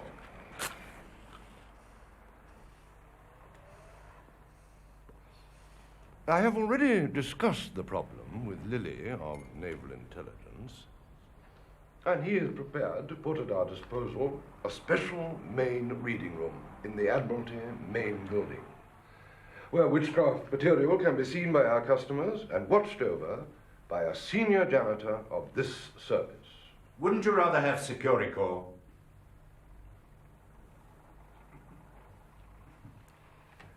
The reading room will be known for cover purposes as the conference room of the Adriatic Working Party, the AWP room for short. Thank you. Customers with reading rights will not have passes, since these can be too accessible, like keys. Instead, they will appear on a special list with their photographs, and they will identify themselves personally to my janitor. Who's janitor, Percy? Well, he's already got his own personal wizard. The odd commissionaire seems modest enough domestic staff. Allowing that all this is necessary. Essential. My minister will want to know a lot more about the cost. He'll want it to appear to be borne by the Admiralty, even if you have to reimburse capitally. Yes, of course. The reading room will have to be extensively rebuilt, to begin with. Now, I would like to call your attention to the Foreign Office comment on the most recent witchcraft product, and I quote, "This document sheds an extraordinary sidelight on Soviet aggressive thinking."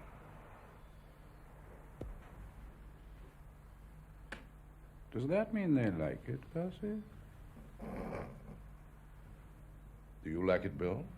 It's from the very heart of your territory.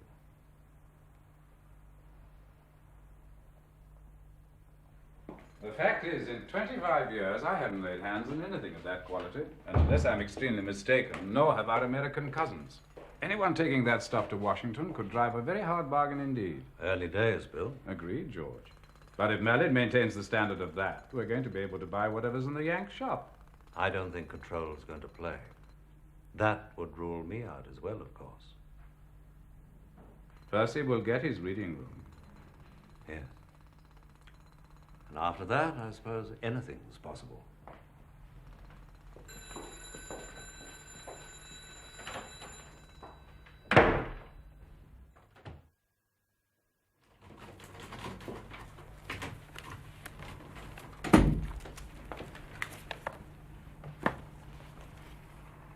Did you want to ask me something, Mr. Smiley? I'm afraid he's not seeing anyone at all today. Again? I'm being asked why he's cancelled the Tuesday conferences.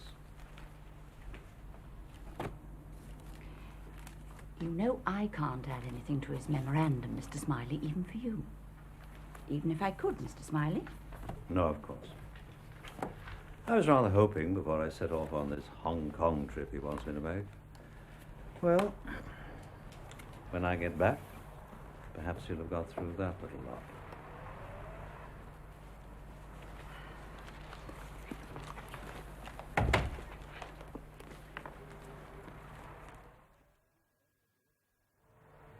And now there's a witchcraft committee.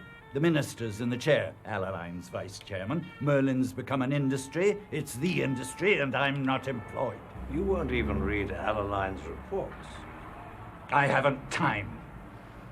Buying their way in with counterfeit money. Tell them that. Tell them anything. I need time. There are 3 of them, and Allaline. Sweat them, George. Tempt them, bully them, any damn thing. Give them whatever they eat. I need time.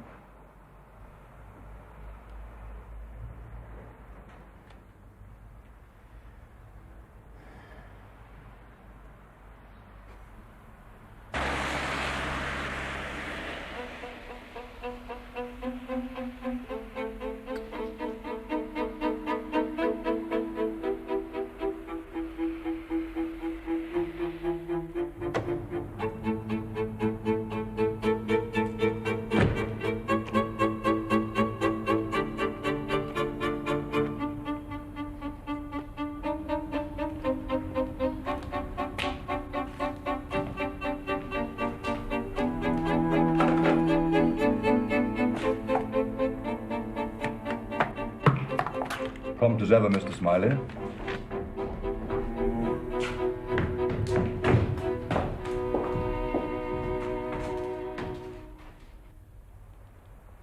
How are your children, Toby? Doing terribly well, thank you, George. The boy's at Westminster, have I got that right? Your daughter's probably left school by now, has she? First-year medical student. Loves it. Good for her. Toby, I have to ask you this. Sorry to come prying. Your department's a long way behind with its worksheets, 2 months almost. Now, why is that? It's not lamplighter style. Well, we're not infallible, George. 2 months. Well, I won't question it. Is it terribly important? Of course, if you say it is, then I'll see it's dealt with, of course.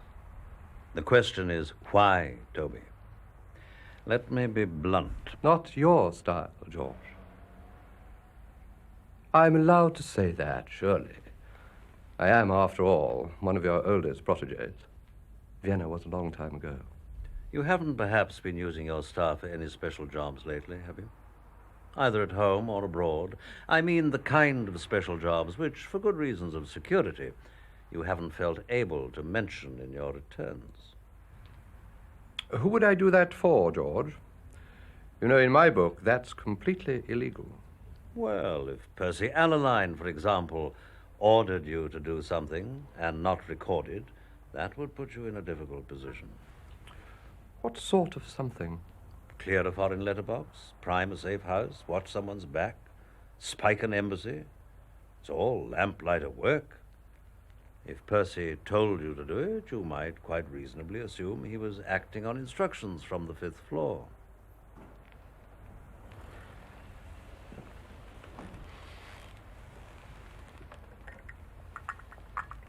I do like the service, George.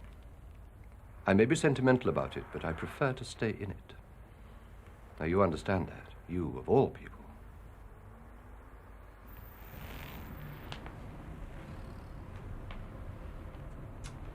My problem is promotion. I mean, the absence of it. I have so many years' seniority that I feel actually quite embarrassed when these young fellows ask me to take orders from them. Who, Toby? Which young fellows? Roy Bland? Percy? Would you call Percy young? Who? When you're overdue for promotion and working your fingers to the bone, anyone looks young who is above you on the ladder. Have you been taking orders? You know the line of command, George.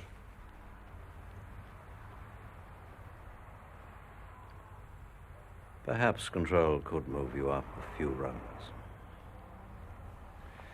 Well, you know, actually, I'm not sure he's able to these days. Are you?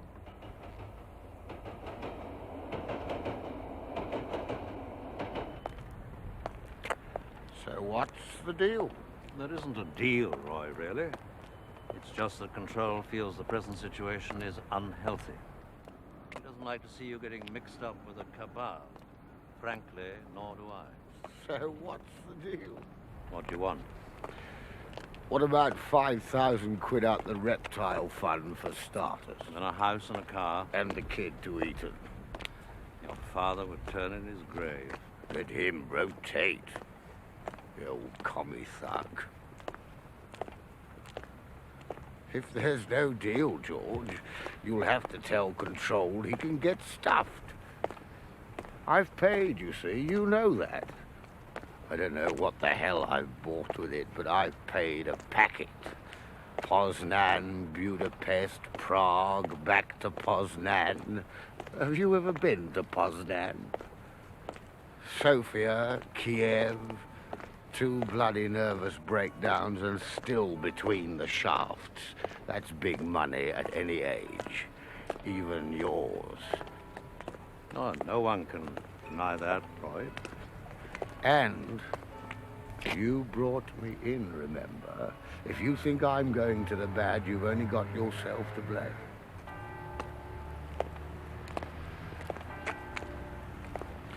You're an educated sort of a swine. An artist is a bloke who can hold 2 fundamentally opposing views and still function. Who dreamed that one up? Scott Fitzgerald. Well, Fitzgerald knew a thing or two. And I'm definitely functioning. As a good socialist, I'm going where the money is. As a good capitalist, I'm sticking with the revolution because if you can't beat it, spy on it. Don't look like that, George. It's the name of the game these days. You scratch my conscience, I'll drive your jag, right? No. Did you get that from Hayden? Is that one of Bill's jokes about materialist England? The pigs in clover society? And you like it? Not much. Of course there are competitive and acquisitive instincts in Western society. But they are offset against other concerns which you won't find in... Poznan, Budapest, Kiev, Sofia. Tell me all about it, George. I'm just saying that's England now, man. All you have to do is look out the bloody window. You're seen with Bill Hayden a great deal these days. Jealous, George? You've got his job. Your Control's High Chamberlain. What more do you want? Long as it lasts.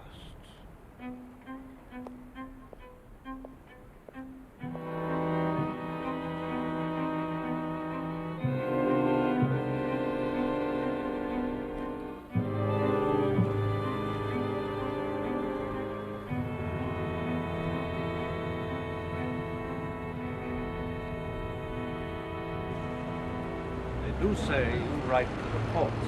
I thought that was Roy's job. No. Bland makes the translations. You write the covering reports. They're typed on your machine. The material's not cleared for typists. Percy Alaline won't do. Is that the premise?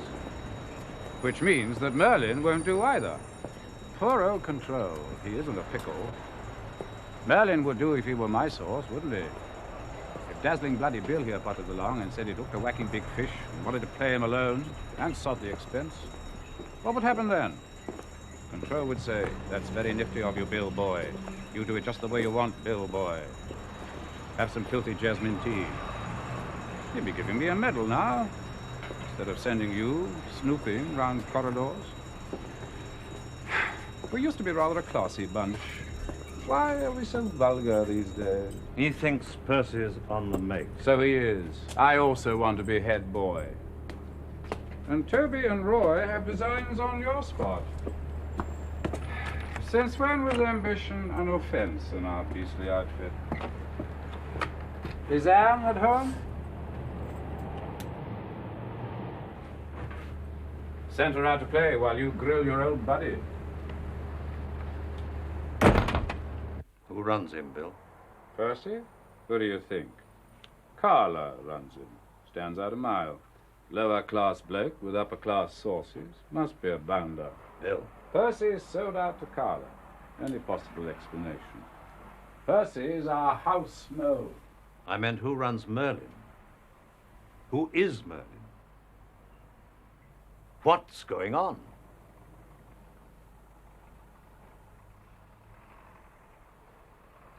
This is a callow, isn't it? Nice, very nice. Bill. Doesn't anyone think my nose should be out of joint? I'm supposed to be in charge of the Russian target. Given it my best years. Set up networks, talent spotters, all mod cons.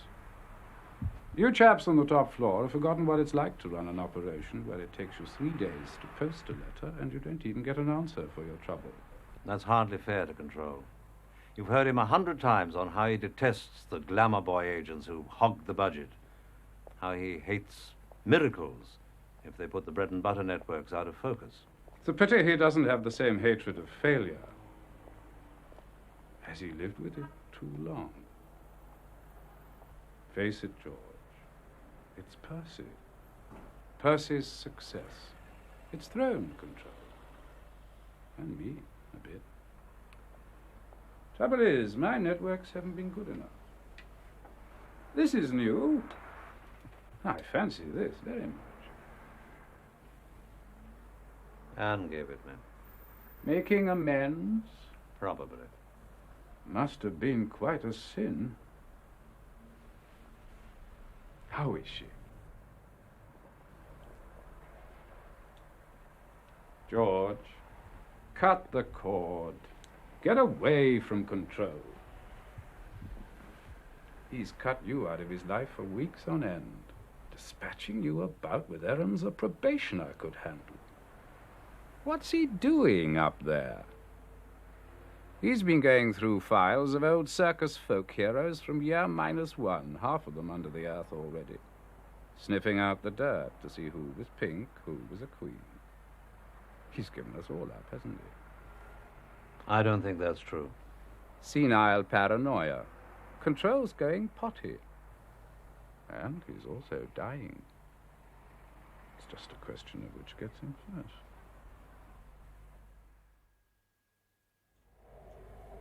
And within 6 months of Bill Hayden's diagnosis, Control was indeed dead. And what killed him? Operation Witchcraft or Operation Testify? Neither. Let's not be melodramatic. Control would disapprove. He died of old age, a little early. But Testify destroyed his function in life, which was a form of murder. I don't have nearly enough on Testify, Peter. Would you please, Of course, George.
Telephone for you, sir. Ever such a rough voice. Says it's someone from your garage, and I can quite believe it. Right.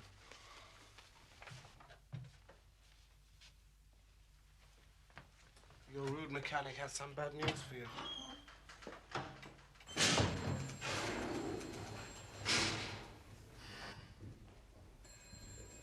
Personally, I find mechanics are bad news, by and large.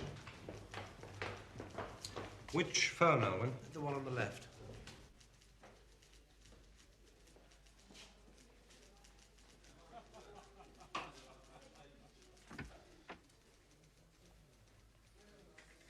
Well, at least get onto the head office today and find out when they can supply the damn thing. Hang on a minute. I think I got the number. Alwyn, sling that bag across for me, will you, please? I will, sir. There you go. Open it for you. Oh, thanks.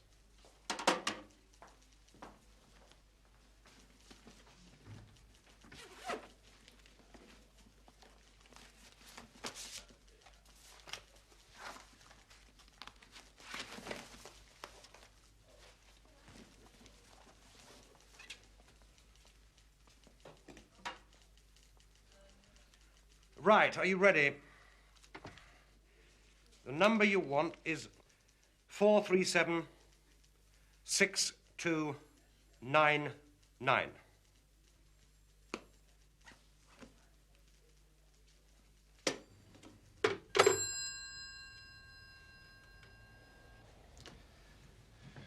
Seems to be going according to plan.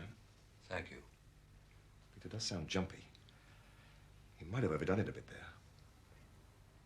He was very loud.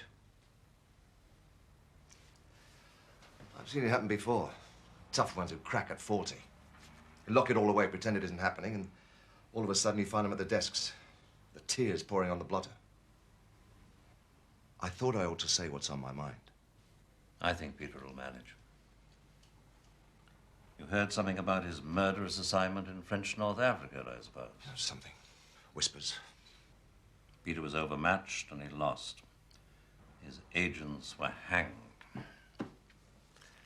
No one recovers entirely from that sort of thing. That is, I wouldn't trust a man who did.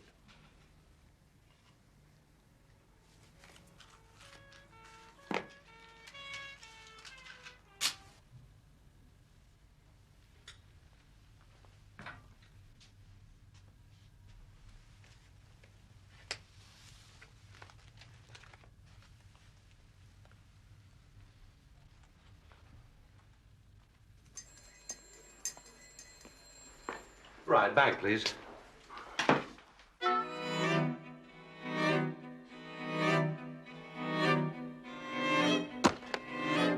Peter, I am sorry to disturb you, but we have a tiny crisis. Percy Allaline would like a word with you. Quite an urgent word. Can you come now? Of course, Toby. Have you been waiting?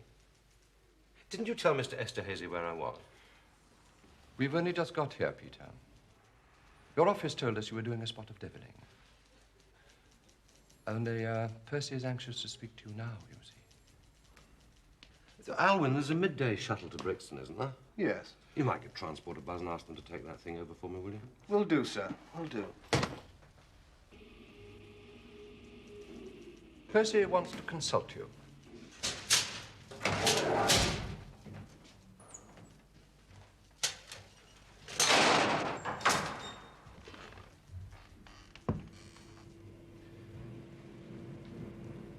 How are the martial arts, Paul? Any new tricks you could show me? Paul and I were paired on a tough guy course a little while back. Damn near killed each other.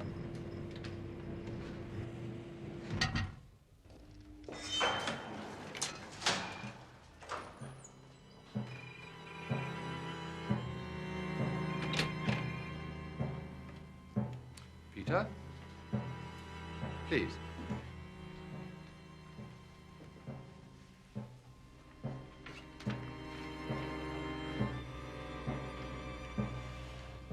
Watch her, Pete.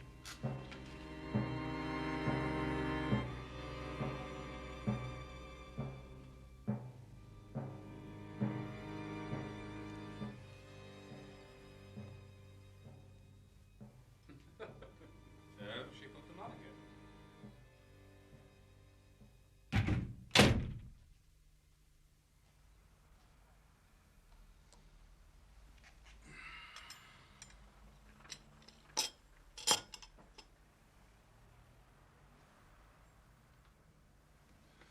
Well now, young Peter Gwillem, welcome to my house, about which you've been making calls, I hear. Are you lonely in the Brixton outposts? Tired of chasing the local virgins, if there are any in Brixton, which I would doubt? If you'll excuse my freedom, Mo. You do know that Mo Delaware is our new head of research, do you? Man with message and cleft stick does reach Brixton, does he? Barring the monsoon. I hear you've been hobnobbing with the late lamented Ricky Tarr, formerly of your section, dispatched by you to Lisbon, and since then listed by this service as a defector. How is he? That's right, Chief. Ricky and I have tea at Fortnum's every afternoon. Jasmine. Peter Gwilym, you may not be aware of this, but I am possessed of an extremely forgiving nature. I positively seethe with goodwill. All I require from you is the matter of your discussion with Tarr. I do not ask for his head, or any other part of his offensive anatomy, and I will restrain my impulse personally to strangle him, or you. I would even go so far as to consider bringing you back into the palace from hateful Brixton, where presently you linger in well-earned obscurity. In that case, I can't wait for him to turn up. And there's a free pardon for your friend Ricky, until I get my hands on him. I'll tell him that word for word. He'll be thrilled. I'm very disappointed in you, young Peter. I pay you honest money, and you stab me in the back. I consider that extremely poor reward for keeping you alive, against the entreaties of my advisors, I may tell you. Let us begin again. If you won't give me a straight answer, perhaps you'll unburden to somebody more persuasive.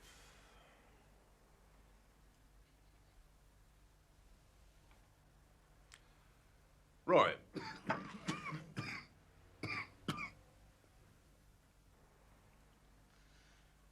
Ricky Tarr's got a daughter, hasn't he? Yes, calls her Danny. Talk about her a lot? He told me he was fond of her. That's all I know. What the hell are you shrugging at us like that for? I'm accusing you of playing hooky behind my back with a damn defector from your own damn section, of playing damn fool parlor games when you don't know the stakes, and all you do is shrug at me. There's a law, Gwilym, against consorting with enemy agents. Do you want me to throw the book at you? I haven't seen him. Who's playing games? Not me. You are, so get off my back.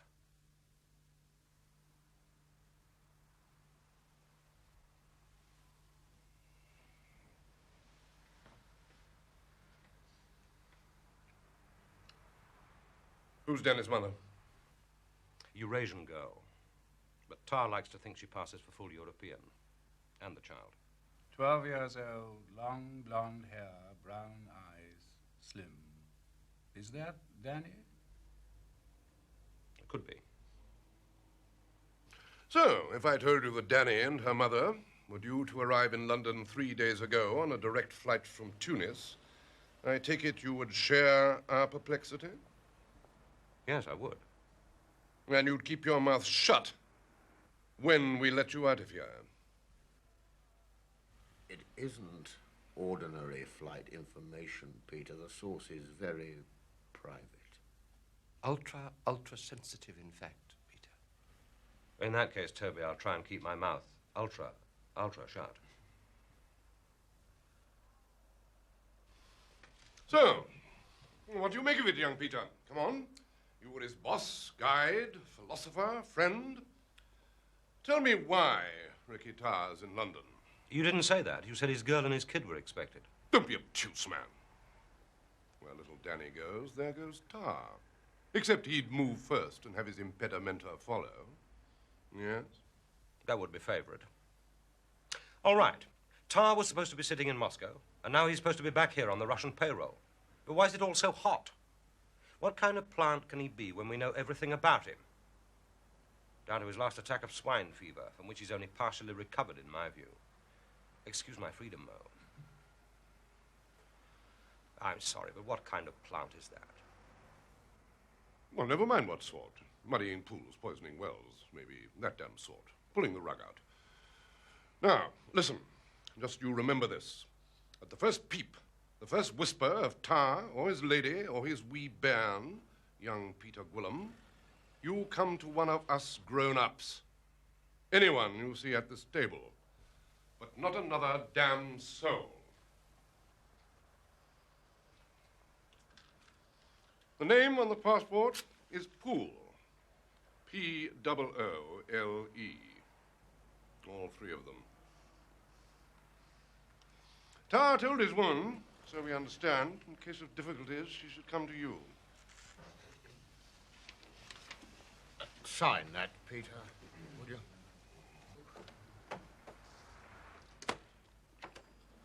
Stupid bloody cabaret.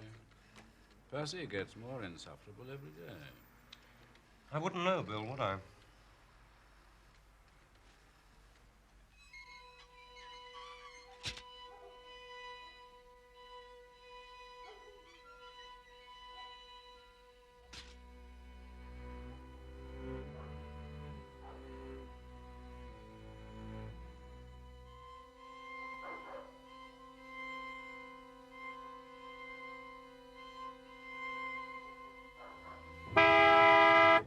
I certify that I have today been advised of witchcraft report number 308, source Merlin. I undertake not to divulge any part of this report to other members of the service, nor will I divulge the existence of source Merlin. Get over, you sobbing snail! Peter! Tar, bastard Tar! Peter, slow down. Slow down.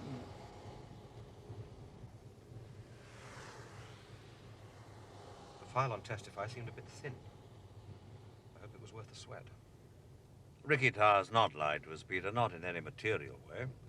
He's simply done what agents the world over do, failed to tell us the whole story. On the other hand, he has been rather clever. Are you actually pleased with him? Well, yes. We now know that Source Merlin works to Moscow Center, because that's where Merlin's information on Ricky Tarr must have come from. From Carla.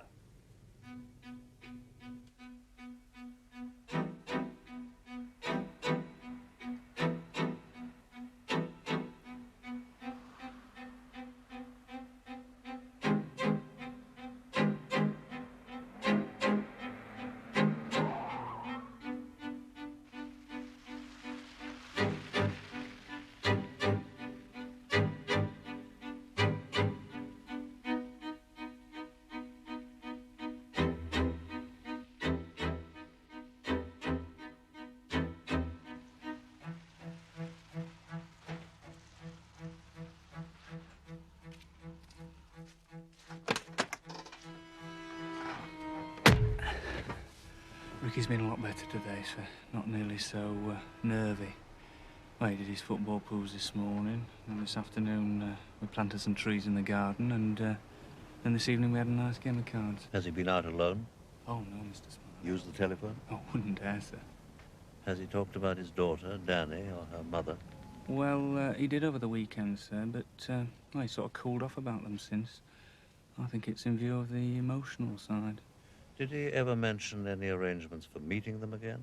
Anything about passports? No, sir. What has he talked about, for God's sake? Well, mostly the Russian lady, say, Irina. Oh, he mentions her name a lot, Irina. He likes to read her diary. He says he's going to make Moscow Center swap the mole for Irina when the mole's been caught and all this has been cleared up. And then he's going to buy a little place in Scotland. Oh, and he says he'll see me right, too. Get me a big job in the circus.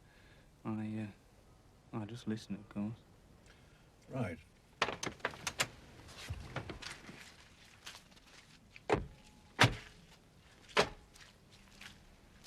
You don't post those football pool coupons, do you, Ford? Oh, no, Mr. Smiley. Well, let's hope he doesn't have a win. That would be expensive for us. Thank you for your help, Miss Brimley. Sorry to impose on you. He's gone to bed.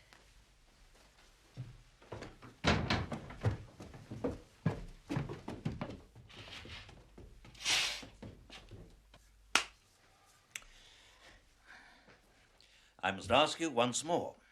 What did you do with the 2 Swiss escape passports you took with you to Lisbon? I told you.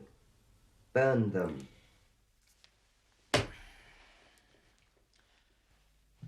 When you bought your fake British passport in Istanbul, a passport for yourself in the name of Richard Henry Poole, did you buy any others from the same source? Why? Why should I?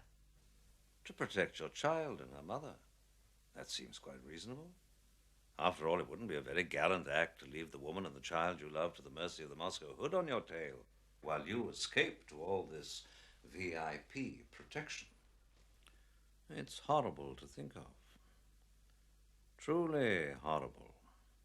To contemplate the lengths Carla might go to in order to obtain your silence or your services. But perhaps what you actually did, and forgot to tell us about, was to burn the British passports you obtained for Mrs. Poole and Miss Danny Poole, but kept your own to convince Carla's footpads you thought it was still safe. Then, probably, you made travel bookings in the name of the Poole family for the same reason. You doctored the Swiss passports for Danny and her mother and made other arrangements for them, like staying in Marseille, perhaps. Prince.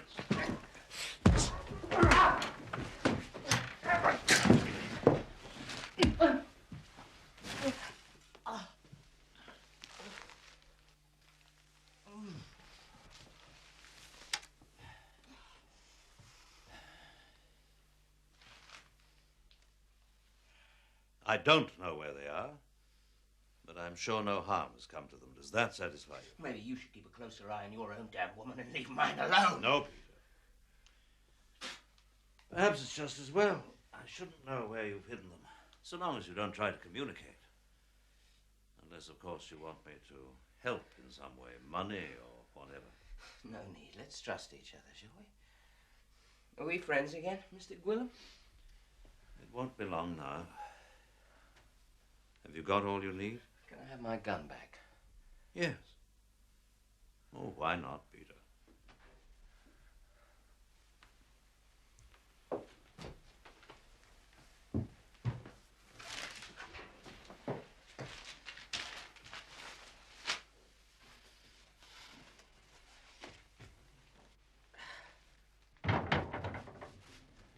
Do we buy that? Oh, yes. I told you he'd been clever. A little bit of the truth is indispensable in the games agents play. You know that. Ricky put his family in safekeeping and found his own way home. He fooled the Russians.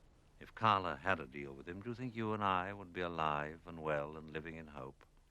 Not by now, I think.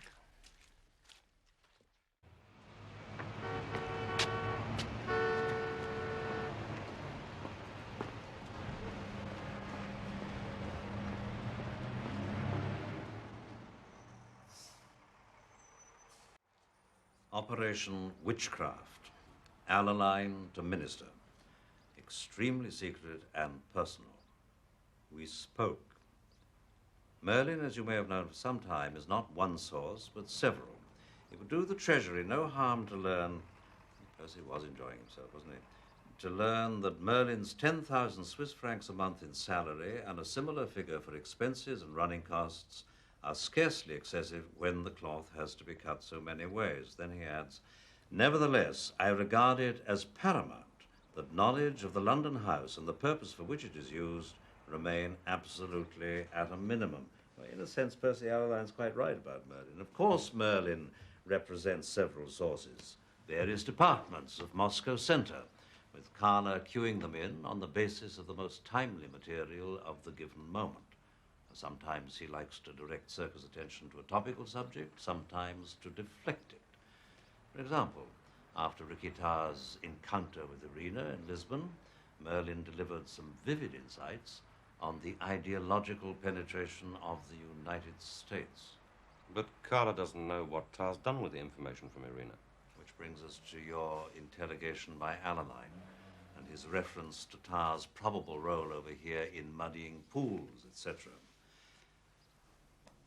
Merlin's message on Tarr, I suggest, was that Ricky would be trying to sell to someone in London, on Carla's behalf, fictitious material about a traitor in the circus. Nothing muddier than that, is there? Remember, Merlin is totally believed. So now we have a clear connection between Merlin and the mole. And at the heart of this beautifully symmetrical plot is a house in London for which the Treasury paid £60,000, plus another 10 for making it more to Merlin's liking, or Gerald's. Fascinating, George. Thank you. And how do you suggest I explain to my minister, least painfully, that Merlin's a fraud and he'll have to tell the Americans so? He's devoted to Merlin. Impress upon him that whatever he's buying from the Americans with Merlin's discredited currency is going straight to Moscow via Gerald the Mole. That should do the trick.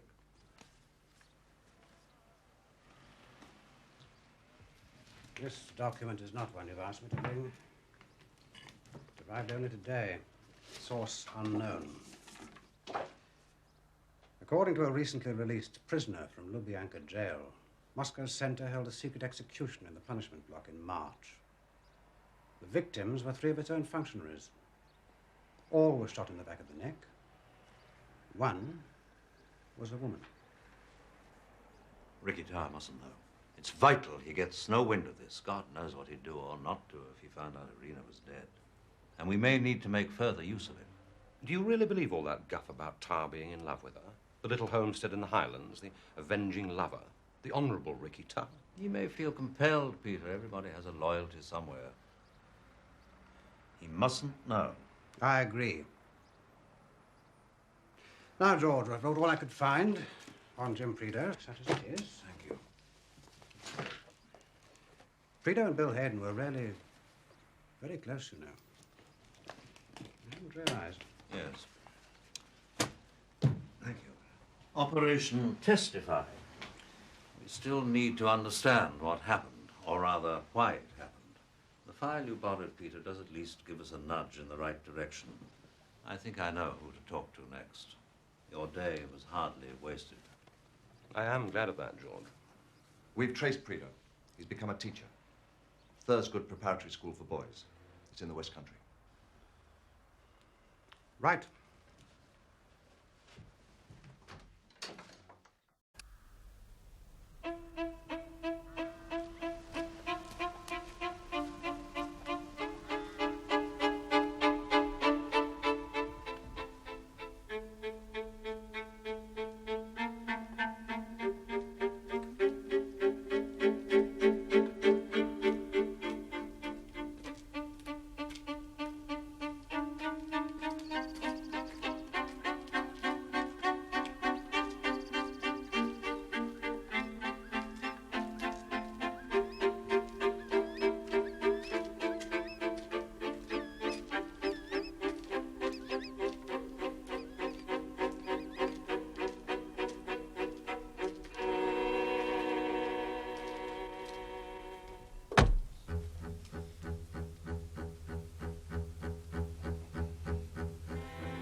Smiley.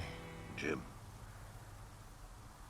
If you're not on your own, I swear I'll break your neck. Quite alone, Jim.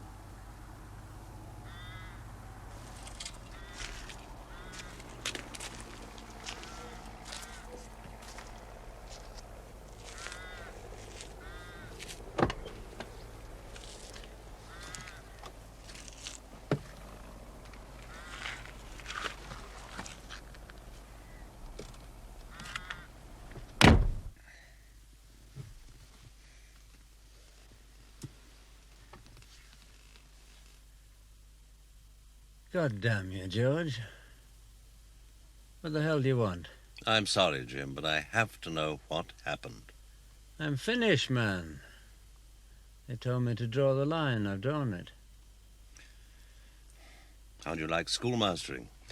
I think you had a spell of it after the war, didn't you? Was that at a prep school? Don't come round here playing cat and mouse with me, George Smiley. Look at the file. Circus file? Not available to me, Jim. I'm blackballed. Hard luck.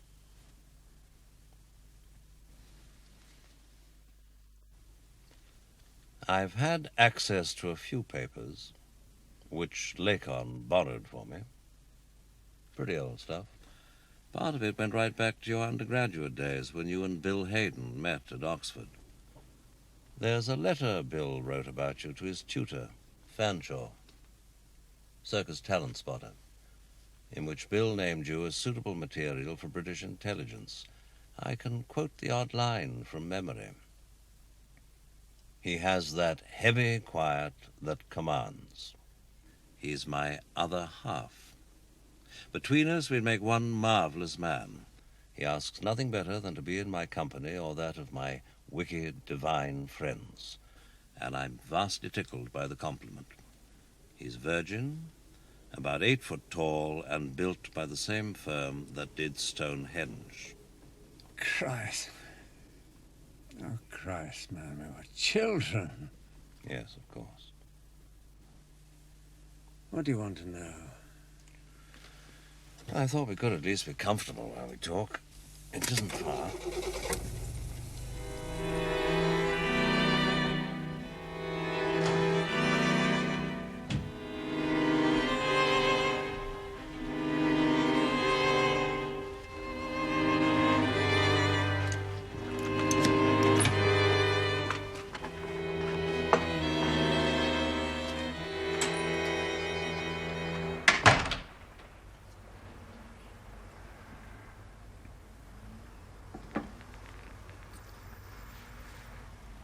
I came round in a prison hospital. Barred windows, high up. They operated after a fashion. Next time I came round, I was in a prison cell, no windows at all. I tried to work out a plan of campaign to meet the interrogation. I knew I'd never be able to keep quiet. No chance of that. If I was to stay sane, possibly even survive, there'd have to be dialogue. At the end, they'd have to believe I told them all I knew. I decided I'd give them my version of Operation Testify first, the one Control spelled out for me. I was head of scalp hunters. I mounted my own campaign without the knowledge of my superiors because I wanted to prove I was worth promotion. If I could believe that, I could bury deep inside myself all thoughts of a traitor inside the circus. No mole, no meeting with Control, no Tinker Tailor. I was there to turn General Stevchik, and just that. Then I thought I could throw them the names of 1 or 2 other Soviet and satellite officials who've been turned recently. I might even give them the rundown of my entire Brixton stable. Anything, so long as I forgot the mole and Tinker Tailor and kept myself our Czech networks. You know, I recruited the founder members. Yes, a fine piece of work. That's the joke. They couldn't care less about the networks. Knew it all. Rolled them up, have they? They knew damn well that Testify was my private brainchild. I began exactly where I wanted to end, with the briefing in St. James's. All they wanted to talk about was Control's rotten apple theory, Tinker Tailor, the circus spy. Did they actually know the address of the St. James's flat? Yeah, they knew the brand of the sherry. What about the charts? Control's charts on General Stevchik's career. Did they know about those? No. Not at first.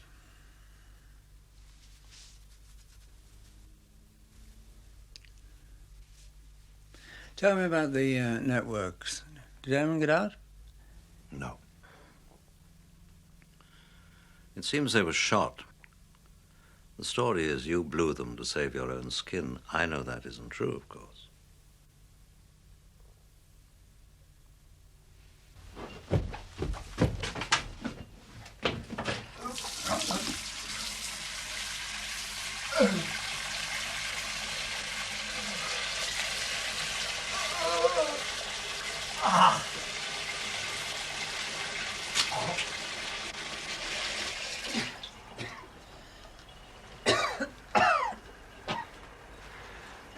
Oh, for Christ's sake, let's go somewhere where we can breathe.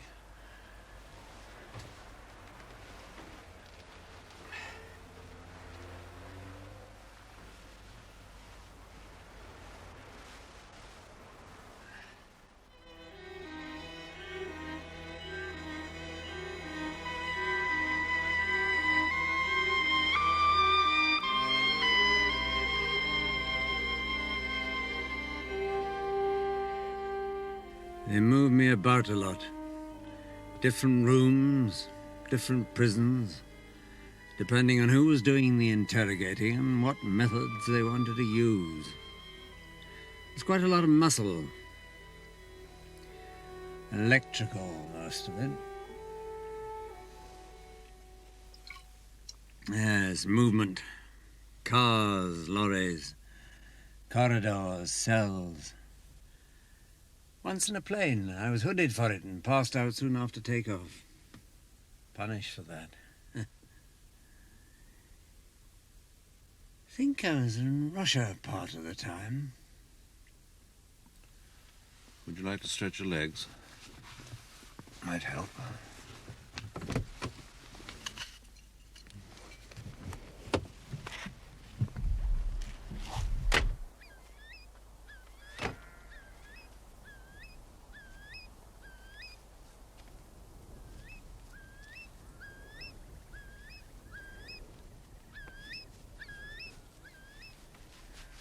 They went straight to the heart of it. Why did Control go it alone? What did he hope to achieve? His comeback, I said. I got a laugh. The tin pot information about Checo military emplacements wouldn't get him a square meal at his club. So, I said, maybe poor old Control was losing his grip. That bored them. Back to the cooler. Punished again.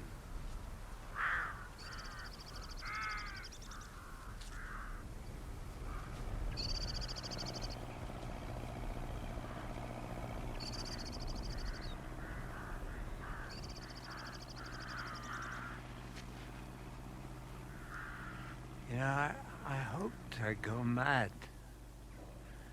And no, they knew how to stop that. They left me alone for a couple of days. Got me ready for the long one. That was when I gave them what they wanted. It's a matter of health as much as anything. Yes, you don't break exactly. You just run out of stories to tell. I'd reached the point where the things I'd locked away deep down were the only things coming into my brain. That was when I told them about Control's charts on Stevchik. And also about Control's rotten apple theory. Yes, the mole. The code names we'd worked out for Control's suspects. Tinker, Percy Allaline. Tailor, Bill Hayden. Soldier, Roy Bland. Poor man, Toby Esterhazy. Beggar man, George Smiley. What was the reaction? He thought for a bit. Then he offered me a cigarette. Who did? What? Oh, sorry. By this stage, there was some frosty, bearded fellow left. Seemed to be a head boy. Just him and a couple of guards standing back a bit while he made his kill. I hated that damn cigarette. Why? It was a foul American thing. Camel, actually. I remember the packet. Did he smoke them? Never stopped. And was that the end of it? More or less, yes. I have to know everything, Jim. The rest was just gossip. He wanted to know a lot of circus tittle-tattle, who was going up, who was going down, a lot of tripe. About what? Who? Bland. How much was he drinking? Esterhazy. How could anybody trust a man who dressed like that? Not a tripe. What did he say about me? He showed me a cigarette lighter. Said it was yours. Present from Anne, with all my love. Her signature engraved. Did he tell you how he came by it? Some confrontation years ago, said you'd remember.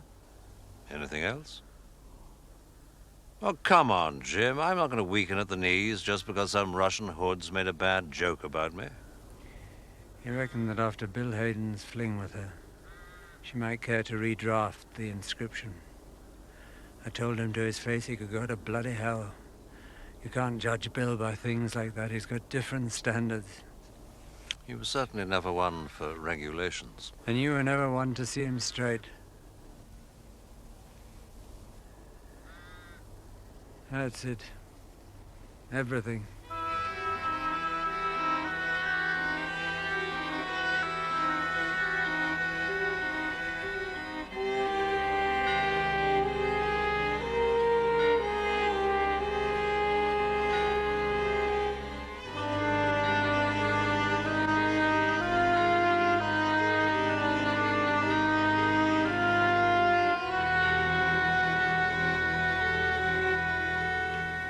Bill made a huge fuss about your repatriation. He said any price was fair to get one loyal Englishman home. I remember his verdict on Control's handling of Testify, the most incompetent operation ever launched by an old man for his dying glory, and Jim Prideaux paid the cost of it. Proud of your memory, aren't you? Did you see Bill at all after you got back? No? Your oldest, closest friend? I was in quarantine, wasn't I? Well, yes, but never mind. Let's just go over your debriefing at Sarat to wrap it up. Were the Inquisitors sympathetic or not? Never appeared. No questions at all. I was in limbo, ate a lot, drank a lot, slept a lot. Then Toby Esterhazy turns up. New suit, full of himself. Tells me the circus has nearly gone under because of Operation Testify, and I'm currently #1 leper. Control's out of the game, and there's a reorganization going on to appease Whitehall. They sent Toby? Yes, the little charmer. He told me not to worry. About what? My special brief, whatever Control had told me. Did Toby spell it all out?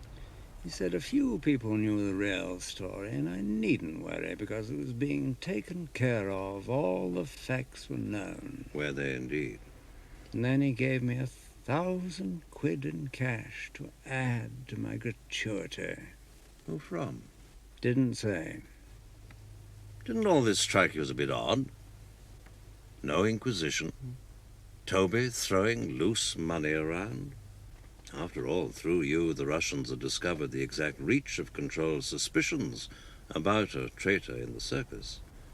It narrowed the field to 5. And no one's asking you anything. The facts were known, man.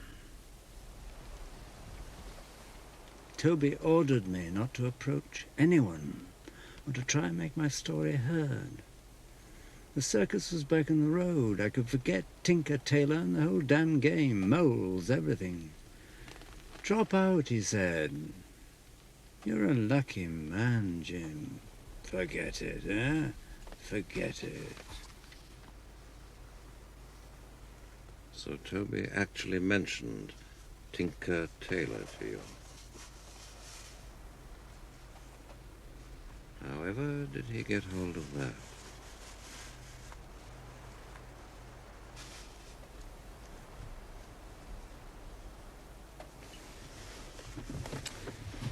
That's what I've been doing.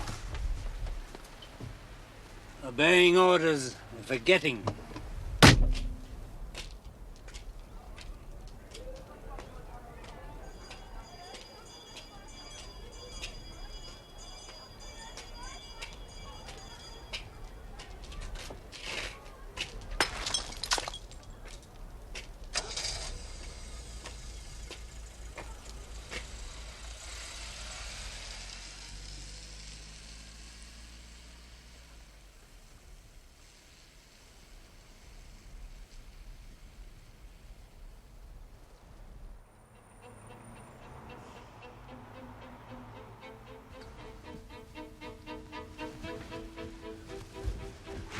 Well, long time no see. Hello, sir. Care for it? Very impressive. Better than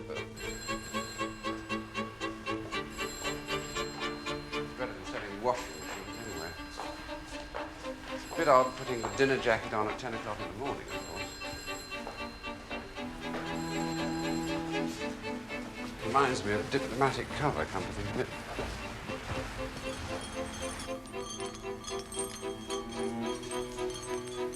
Believe it or not, it's straight, which makes a change.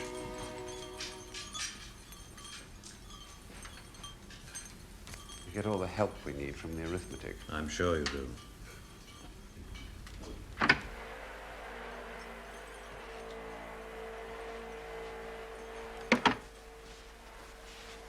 My employers might let me invest a few pennies of my own before too long. They're tough boys, but very go-ahead, you know. Rather like we were in the old days. So, what can I do for you? I want to talk to you about the night Jim Prideaux was shot. The night of Operation Testify, which was what it was called, in case you didn't know. Writing your memoirs, George? We are reopening the case. Who's this we, old boy? Lacon called me in, with the minister's blessing. I can give you a telephone number to confirm, although I'd prefer not. All power corrupts, but some must govern, and in that case, Brother Lacon will reluctantly scramble to the top of the heap. The record's been filleted. Of what there is on the file, the most useful piece of information is that you were duty officer that night. Yes. Yes, I'd just come back from Tokyo, a 3-year stint. Nobody seemed to have any plans for me, so I thought I'd push off to the south of France for a month's leave. And then old Mendel, controls minder, picked me up in the passage and marched me off to see control. The whole place felt weird. There was nobody about except the radio and code people. That Harridan Molly somebody or other was monitoring, a busy little body. Molly Purcell. You were in Berlin, Bill Hayden was up country, and Percy Allaline was in Scotland. Control seemed to have cleared the decks. My God, he was a shock. I'd heard he wasn't his old self anymore, but I hadn't been prepared for this. It was like opening a coffin lid. He didn't waste time on any pleasantries. I need somebody good to man the switchboard.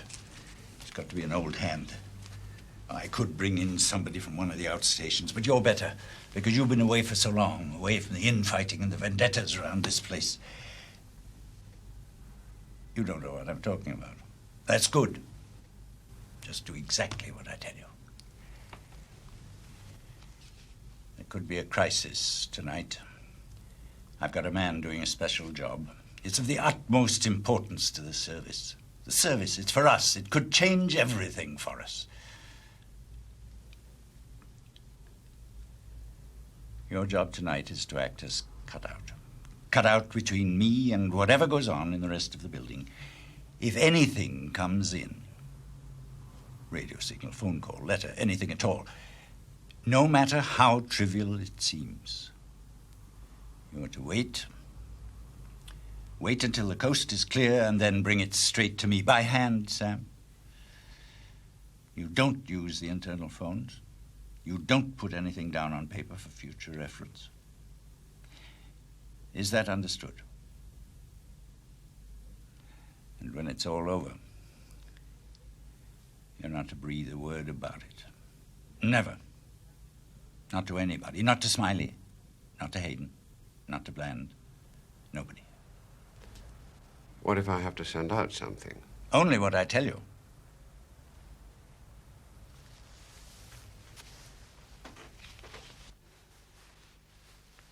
Their defensive weaknesses have, I think, cost them the match, which could now be sewn up by Paul Mariner.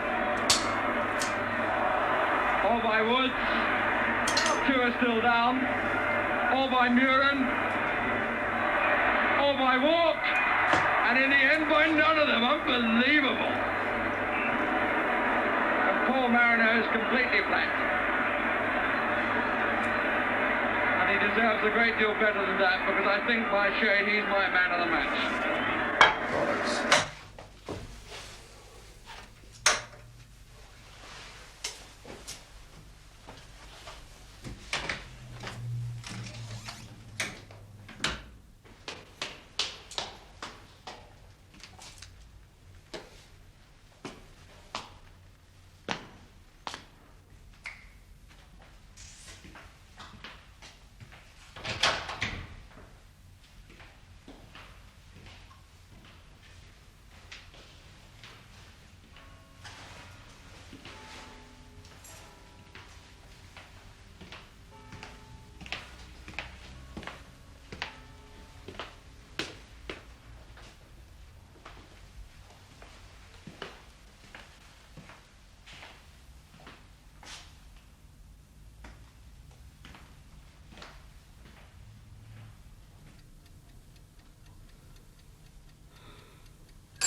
Studio officer.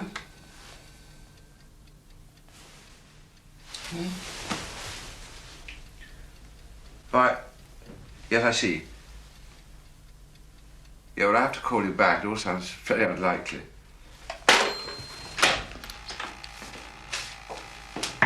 Collins. This is urgent. Well, it's open. There's all hell broken out on the Czechoslovak air. Half of it's coded, but there's enough that isn't. Prague or Brunner? Brunner.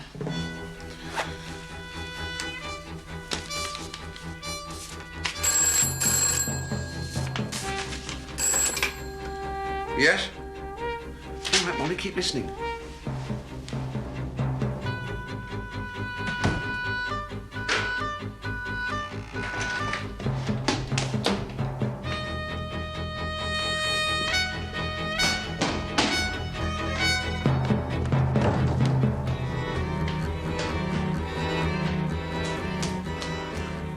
Control? Oh, Control. The resident clerk from the Foreign Office came on first with a story from Reuters, head man in London. Molly picked the same thing up on the radio. And Reuters and a couple of Fleet Street papers have already had another go at the Foreign Office. They're saying that a British spy has been shot in Brunner. The Czechs are telling the world about an act of gross provocation by a Western power. They haven't named the dead man yet. Can I have a brief, please?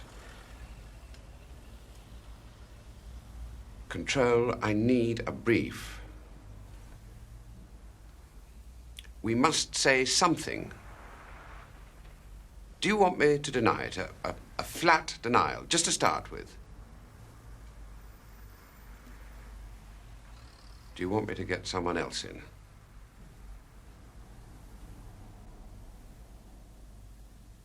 Do you want to come downstairs and handle it yourself? It's deniable he had foreign documents. No one could know he was British at this stage. There hasn't been time. Even if he's not dead.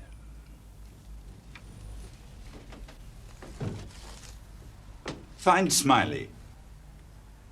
He's in Berlin.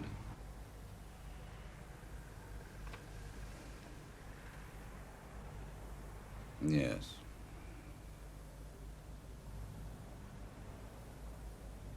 Well, anyone will do. It makes no difference.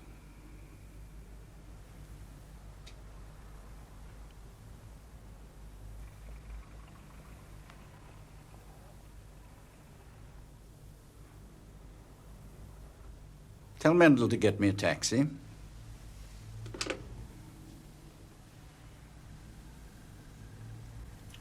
You sent Mendel home.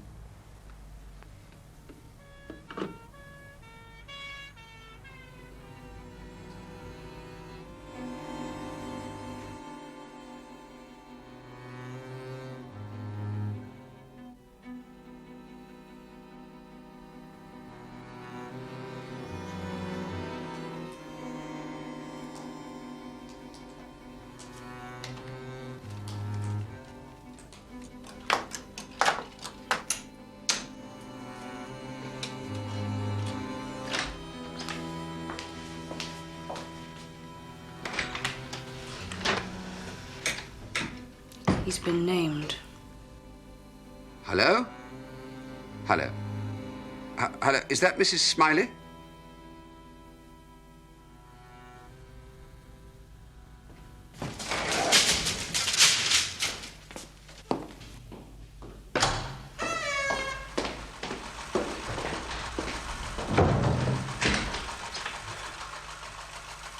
You got my message then? Where did you leave it? I rang George Smiley's house just in case his wife happened to know where you were. You are a friend of the family, aren't you? I saw the ticker tape at the club. I gather there's been some god-awful shooting party. Tell me, Czechoslovakia, right? Jim Prideaux's been shot. Look, the Czechs haven't got his real name yet. They're using his work name, Ellis. Jim. Shot dead? Well, we're not sure that was the first flash. Since then, the word used is simply shot. Well, the Czechs are saying that Prideaux, Ellis, travelling on false papers and assisted by Czech counter-revolutionaries, tried to kidnap a Czech general, unnamed, in a forest near Brunner, and smuggle him over the Austrian border. They say that further arrests are imminent. Go on. Well, according to our military, there are heavy Czech tank movements along the Austrian border. Laken's been on, and so's the minister. They want to know what the hell and why. Now, I have put out emergency calls to Smiley, Alaline, Bland. I'm glad to see you. I'm sorry, Bill. All right, Sam. Now, first thing we do, you call this number. It's Toby Esterhazy. Tell him you're speaking from me, and he's to pick up the 2 Czech agents we've had our eyes on at the London School of Economics and lock them up. Now, straight away, Sam. Jim's worth a lot more than those 2. But it's a start. I'll have a word with the Chief Hood at the Czech Embassy. If they hurt a hair of Jim Prideaux's head, I'll strip the entire Czech network in this country bare. And he can pass that on to his masters. I'll make him the laughing stock of the profession.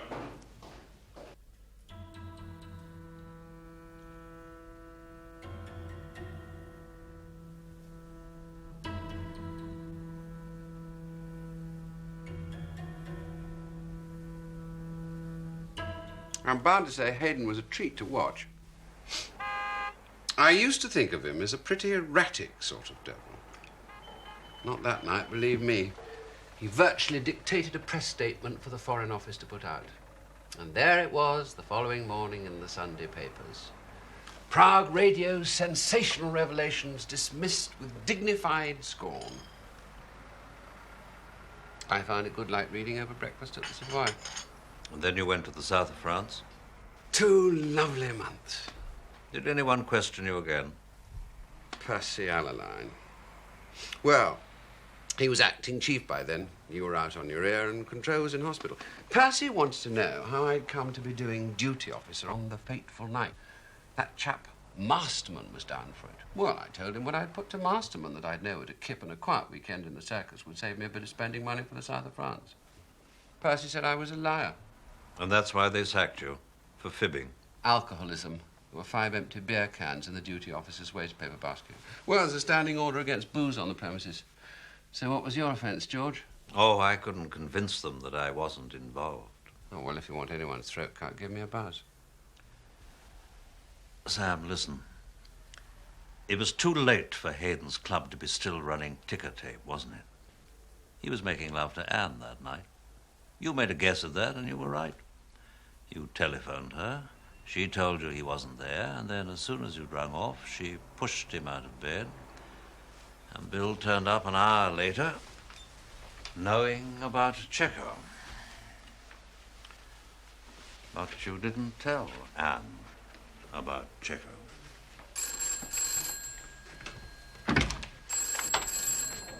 I'll find my own way down. Mind how you go, George.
George, old boy. What an amazing thing. Trust you popping up out of nowhere. How are you, Jerry? George, this is terrific. What are you doing now? How's the demon wife? How's everything? No, damn it. First things first. What'll you have?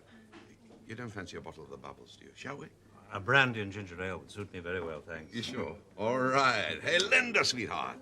Give us a double brandy, a bottle of ginger ale, and another bucket of gin, will you? Good girl, lad. I think I'll marry her. How many would that be, Jerry? I'm a divorce addict, a hopeless case. Not lucky like you, George. But there's only one Anne. Now, I'll do a deal with you, an offer you can't refuse. I'll shack up with Anne and be the envy of London, and you can have my job on the comic. You've got just the turn of phrase for the women's ping-pong. Inscrutable Chinese wizardette. Do you fancy it? Is that the task for today? Oh, much bigger stuff, old boy. Footer, the opiate of the people. Heap big transfer. Scottish Thunder Boots to rescue of ex-champions, now on the slide. Thanks, Linda, my love. Do you want me to write it down, Mr. Westerby? Ah, please, Linda. Cheers, George. Cheers. This isn't entirely a chance meeting. I got the letter you wrote me last football season. I burnt it straight away. Right. Thanks. Stupid of me. Talking out of school. Sorry. No. You obviously did what you felt was the best thing at the time, and so did I. Haven't seen many of the boys and girls lately, as a matter of fact. I guess they put us both on the shelf. With me, I can hardly blame them. Firewater not good for braves. They think our blab crack up. I'm sure they don't. I expect they're just resting you up for a bit. They do that, you know.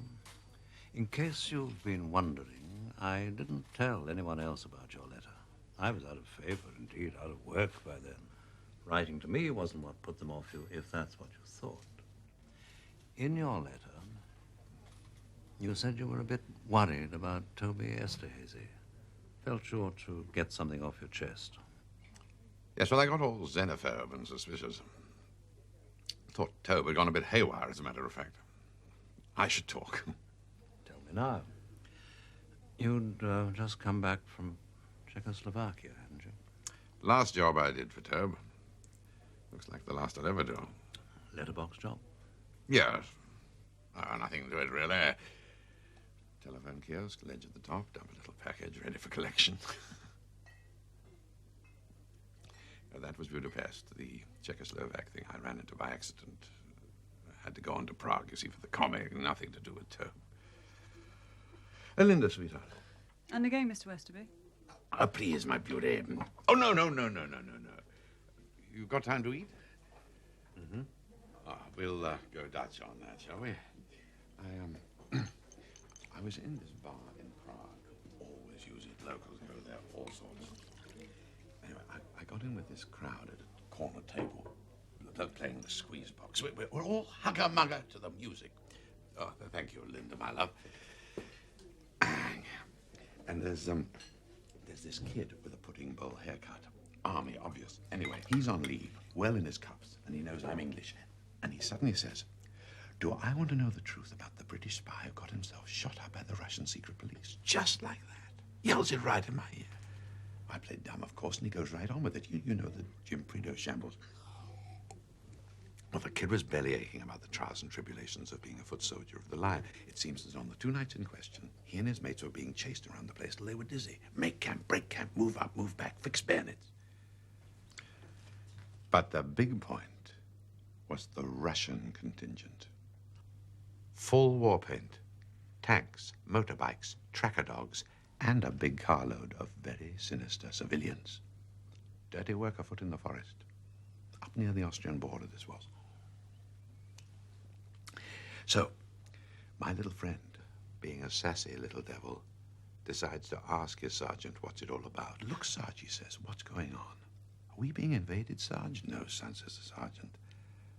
"The Russians are after a British spy who tried to kidnap a general." After? Or where after? Exactly. That's what the kid wanted to tell me. The Russians moved in on the Friday. It was the day after when they got Jim. As the kid said, they were ready and waiting for him. Knew the lot in advance. Heap bad story. Bad for our big chief. Bad for tribe. So, as soon as I got back, I went and told all to Tobe. How did he take it?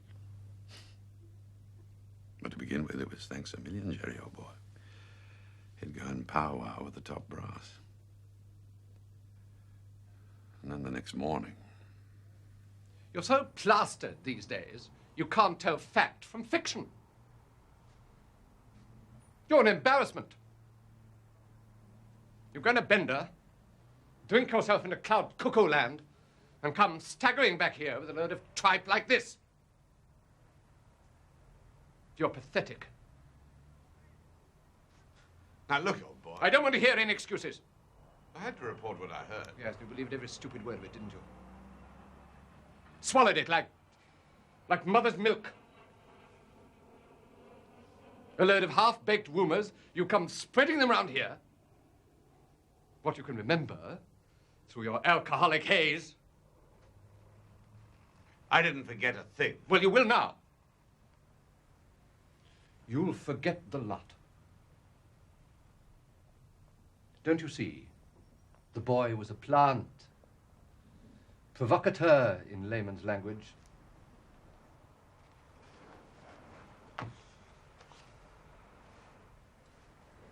He was doing a job for Moscow Center, object disruption, make the circus chase our own tails, and you fell for it, Jerry, that's all.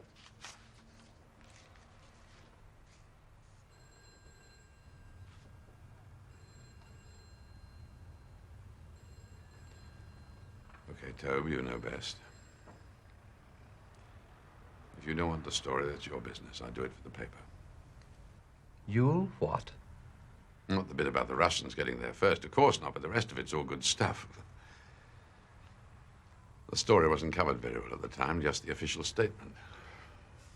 Now, if old Jerry gets himself a splash about the day the Czechs mobilized for the Third World War, except it was one lone Englishman surrounding him all by himself, that's a good piece. Comic might even run an ad on the telly. Well, the day after that, I was called for by the editor.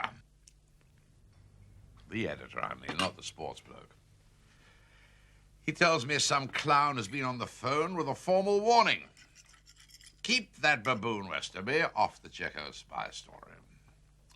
Any further reference against the national interest.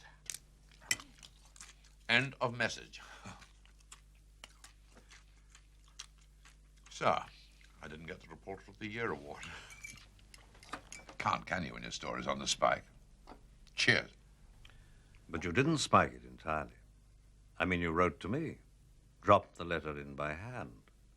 Must have been the same day you talked to Toby Esterhazy. Yes, well, as I say at the time, it just felt odd. My mistake, old boy. When I heard you'd got the heave-ho anyway, I felt an even bigger damn fool.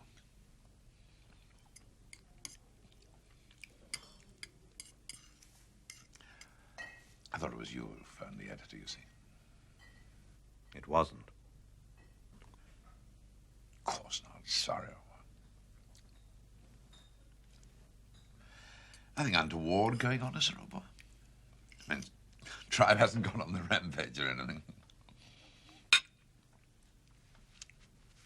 But are you hunting alone? I mean, I know I'm not the brightest, but when you start asking questions, there's got to be something.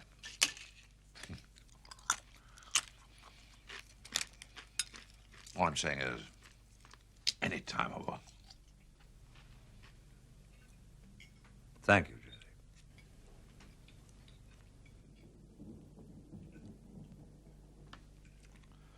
Rum chap, Toby Esterhazy. But good. Ah, God, first rate. Brilliant, my view, but rum. Don't forget to give my love to Anne, will you? One of the great marriages, that always said so. Oh, come on, Jerry, out with it. Did Toby say something about Anne? Some story had got. I told him to stuff it up his silk drawers.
Some about the furs.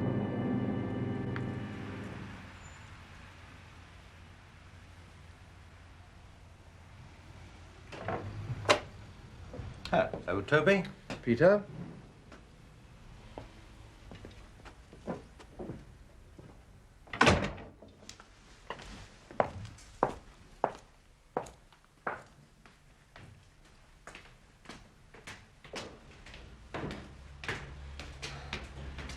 It's not exactly 5-star, but then we are shopping a bit down market.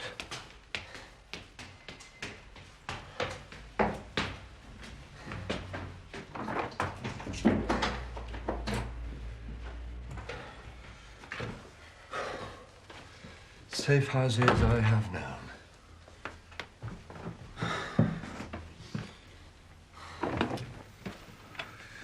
Take the weight off your feet.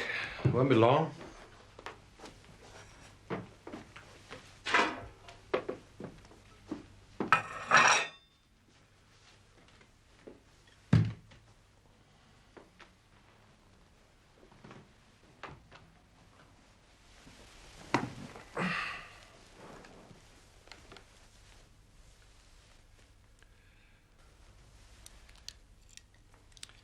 So we're expecting a Pole, are we, Peter?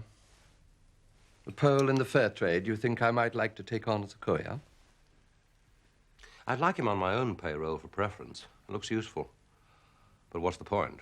My lads are underemployed as it is. Very generous of you, Peter.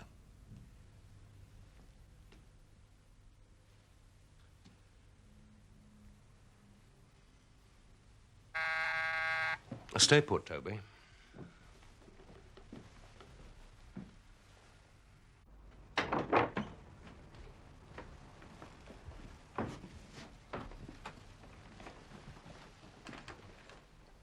Sorry about this, Toby.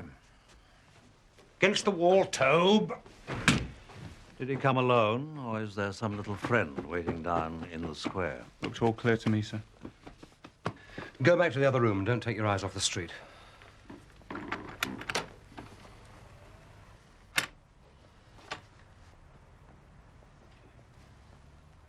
Seen something? Turn the light out a moment.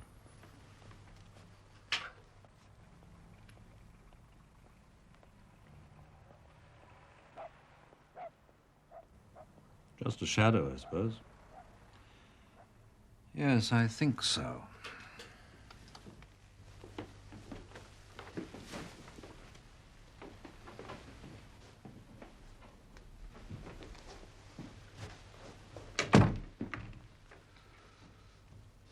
I want to put a thesis to you, Toby, about what's been going on.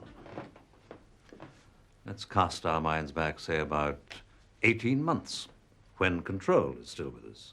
Percy Allaline wants his job. Everyone knows that. But although Control is sick and past his prime, Percy can't dislodge him. It's a time of uneasiness in the circus. Morale is low, activity is low, yes? I remember, George. Well, Percy's door opens one day and one of our senior men walks in. We'll call him Gerald. Oh, it's just a name. And Gerald says, Percy, I've stumbled on a major source of Russian intelligence. It could be a gold mine. Perhaps they take a walk in the park or drive in a car, but whatever, Percy listens. Because what Gerald goes on to say is music in Percy's ears. Some of us, Gerald tells him, are worried sick about the state the circus has got into. I mean, look at our operational losses. Agents, networks. He's careful not to suggest there's a traitor inside the circus, but he emphasizes that slovenliness at the top is leading to failure all round. That is to say, it's all Control's fault. My thesis, you understand. Sure, George. Another notion is that Percy Allaline was his own Gerald, that he went out and bought himself a top Russian spy and manned his own boat from then on. But I don't believe that's what happened. I think he'd mess it up, don't you? Sure, George. So the next thing is for Gerald to say to Percy, I and a little group of like-minded friends want you to be our father figure, Percy. We are not political men. We don't know our way in the Whitehall jungle. But you do. Did you bring a babysitter, Toby? George, why should I? I came to meet Peter and some Pole in the fur trade. Do you want Fawn to go down and have a look? No, need him here. Can't take the chance. Yes, well, Gerald says that if Percy will handle the committees, he and his friends will handle Merlin. Merlin being the Moscow intelligence source, and witchcraft the name of the material he supplies. And how well it all worked. Merlin's material proved excellent, as everyone agreed, except Control. And eventually Control was out, and Percy was king. So what's new, George? Ever bought a fake picture, Toby? Sold a couple once. The more you pay for it, the less inclined you are to doubt its authenticity. Merlin's price was 20,000 francs a month into a Swiss bank, according to the file. Oh, yes, Toby, this is official. There came the day when Gerald admitted Percy to the greatest secret of all, that the Merlin setup has a London end. Alexei Alexandrovich Polyakov, cultural attaché at the Russian embassy in London. You're on record as grading him Snow White, Toby, quite untainted with the mischief of espionage. In fact, he's Merlin's London representative. That's a start, I should tell you now, of a very clever knot. Now, everything to do with witchcraft is secret, of course, but inevitably a lot of people are involved. Transcribers, translators, codists, evaluators, God knows what. Doesn't worry Gerald, of course. He likes it. Because the art of being Gerald is to be one of a crowd. But when it comes to Polyakov, that's a different story. Who knows it? Only you, Roy Bland, Bill Hayden, and Percy. 3 of you and Alaline. You're the magic circle. Who meets him, Toby?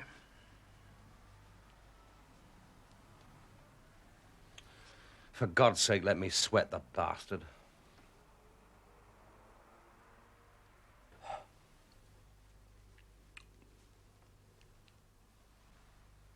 You all meet him. How's that? Percy represents the authoritarian side, asks after his wife, suggests it's time he took a little holiday. Very paternal, Percy would be. Bill Hayden, I think, would see Polyakov much more often. Bill's a Russian expert, for one thing, and he's good entertainment value.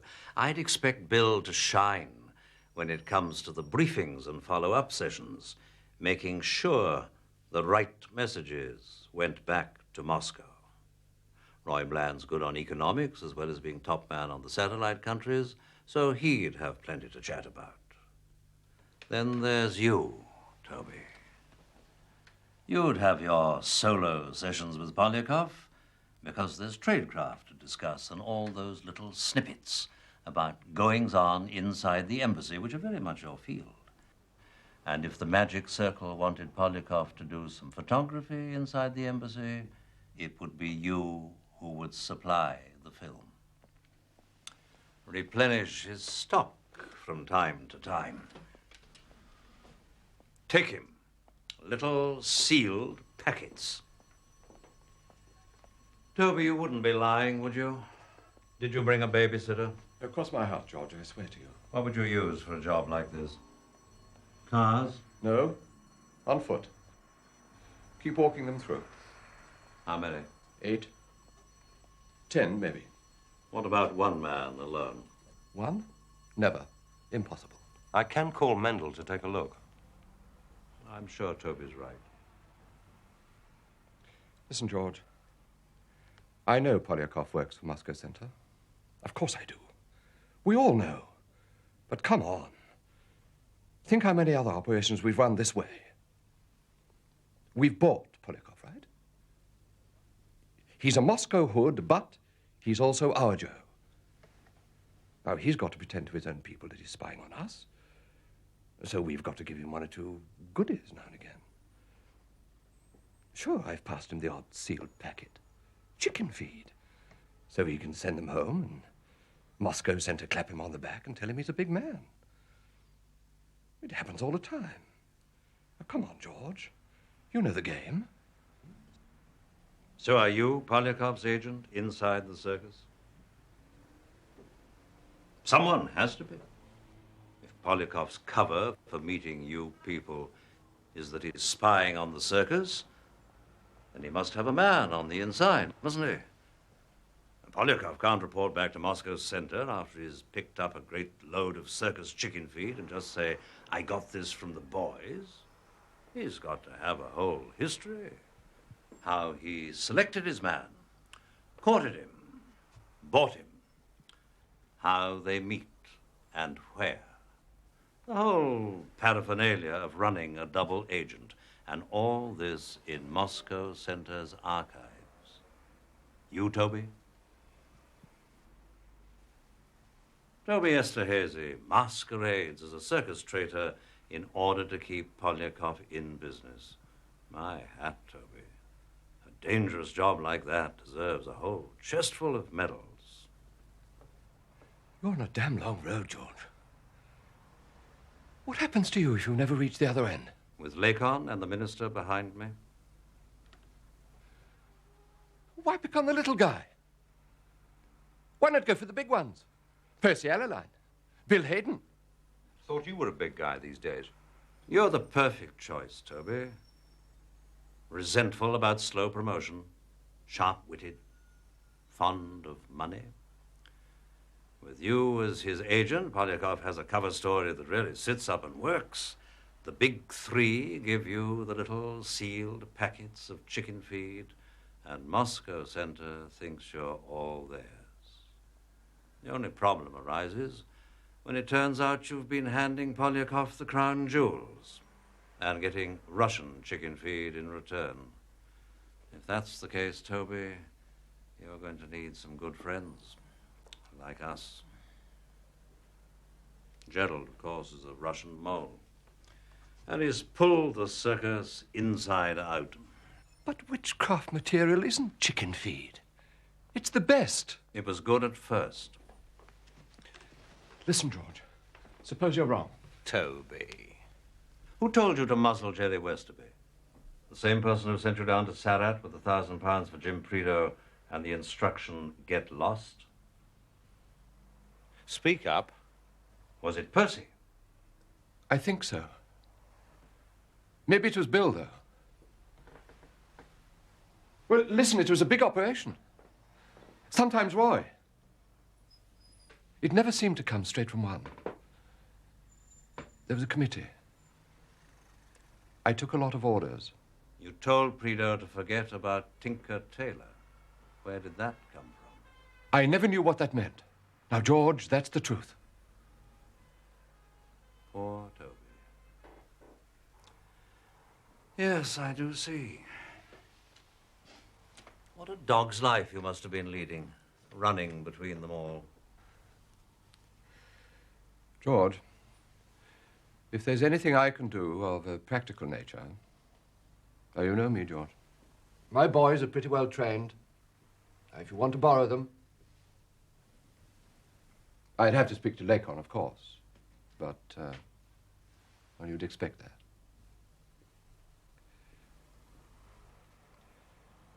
All I want is for this thing to be cleared up, for the good of the circus. I want nothing for myself. Where's this safe house you keep exclusively for meeting Polyakov? 5 Lock Gardens at Camden Town. You're going to be staying here for a night or two. Fawn will look after you.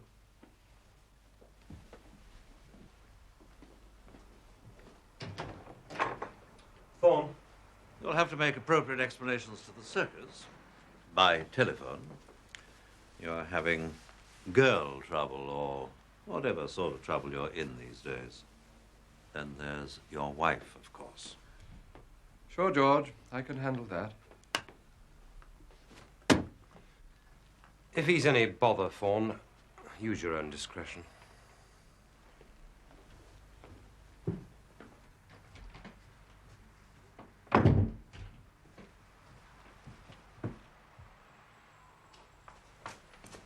Peter, I want you to watch my back. Will you do that for me?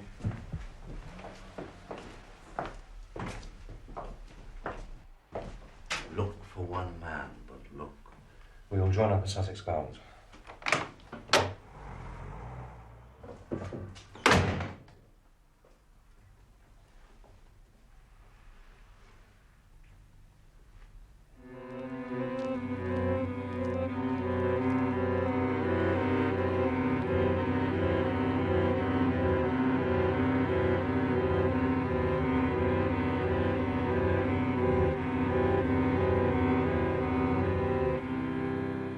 Same as you, George.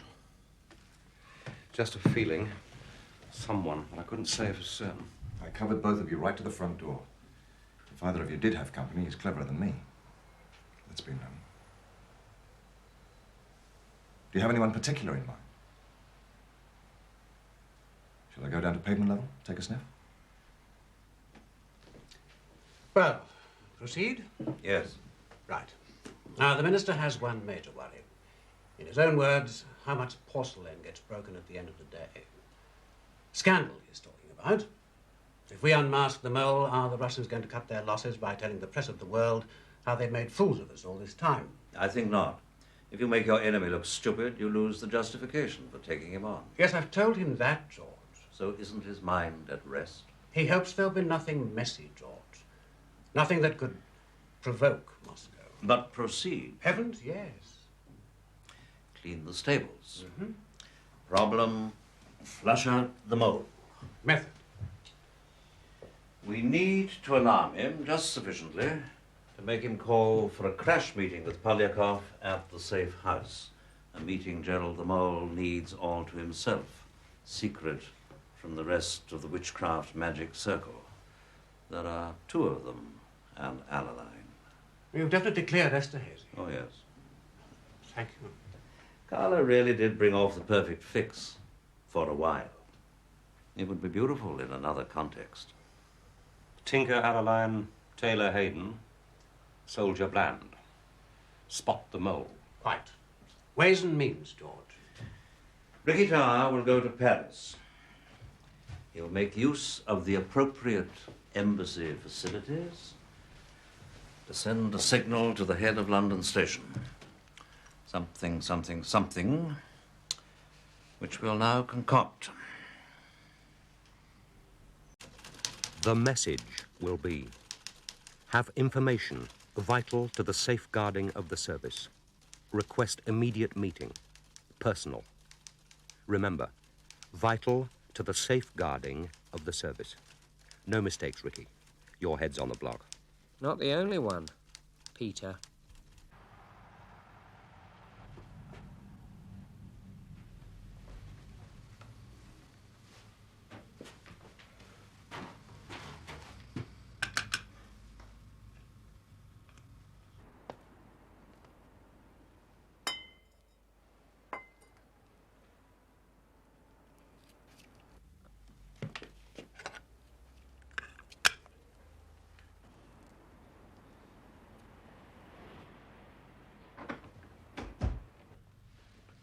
Check, Peter. Toby Esterhazy did say 2 full milk bottles and all's well and you may enter, yes? Yes, George, and that's the second time. Is it? Well, let's not pretend we're not nervous. Check, George. Ready? To record? Shall we try it? I'll go upstairs. What would you like? Monteverdi? Anything Berlin? Mick Jagger?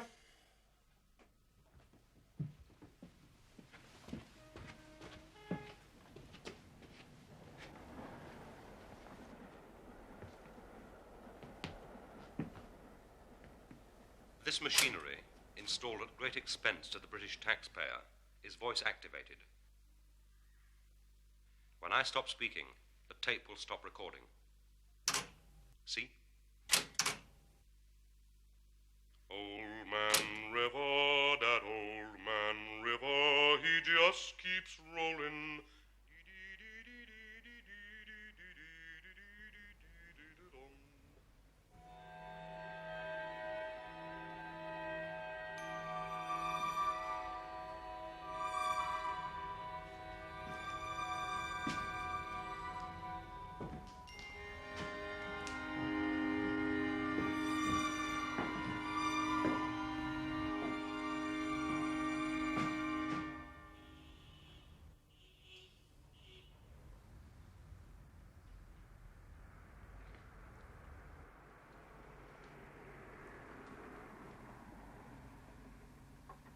Hello, here's something. Soldiers just arriving. That's all 3 of them in there now. Under starter's orders. Now, the important point is who gets away first. Just going for a walk. Back with you in a minute.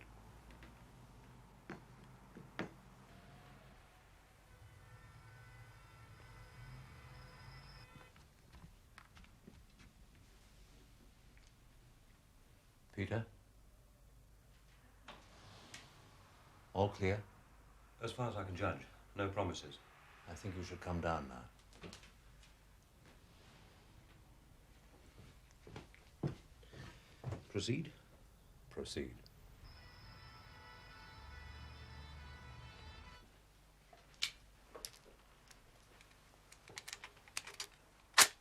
What's that? Nothing, just fiddling.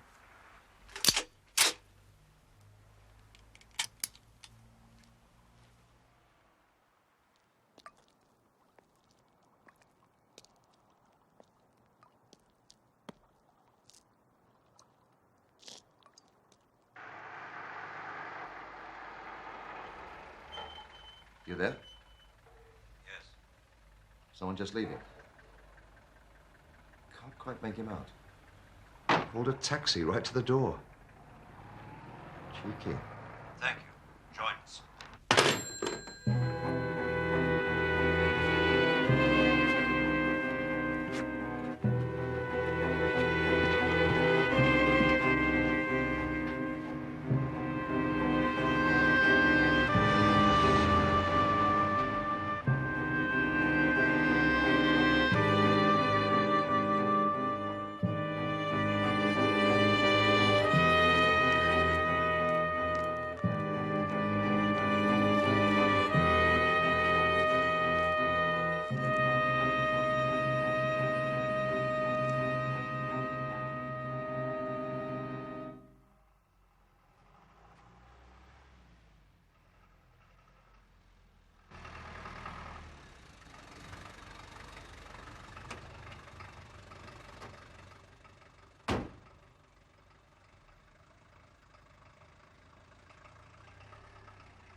Наших встреч один. Просто с это день и время. Будет это достаточно хорошо для Бленда? Демсио, что я достаточно убедительный для Бленда. А что хочешь выпить? Scotch. Bloody great big one. Have you anything on you that you would prefer I should...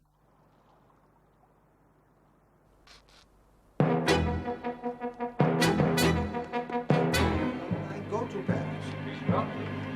He'll play just long enough to keep his dignity. He can't jump the moment Rings on Chelsea. And he knows Tower would never stick his neck out. Something to buy back his good name. And then some.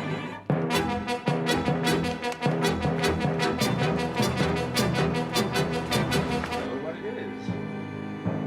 Carla's got 24 hours to figure it out.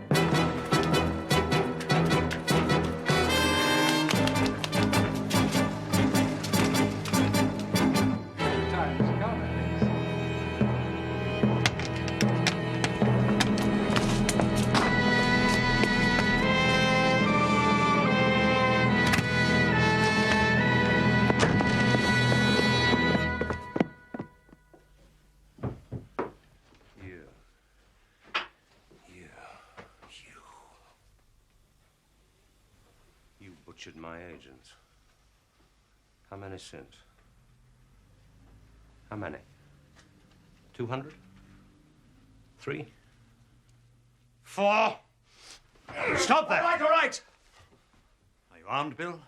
I'm a Soviet diplomat. This behavior... Shut up! Peter, will you please telephone Percy Allaline and ask him and Roy Bland to come here immediately? Then Lacon, then Toby Esterhazy. I think the first thing to do is to play them this evening's tapes. That should save a great deal of time in explanations. Ani wkluczeni. Alex, really? Oh, they're on. Do you mind if I finish my drink, George?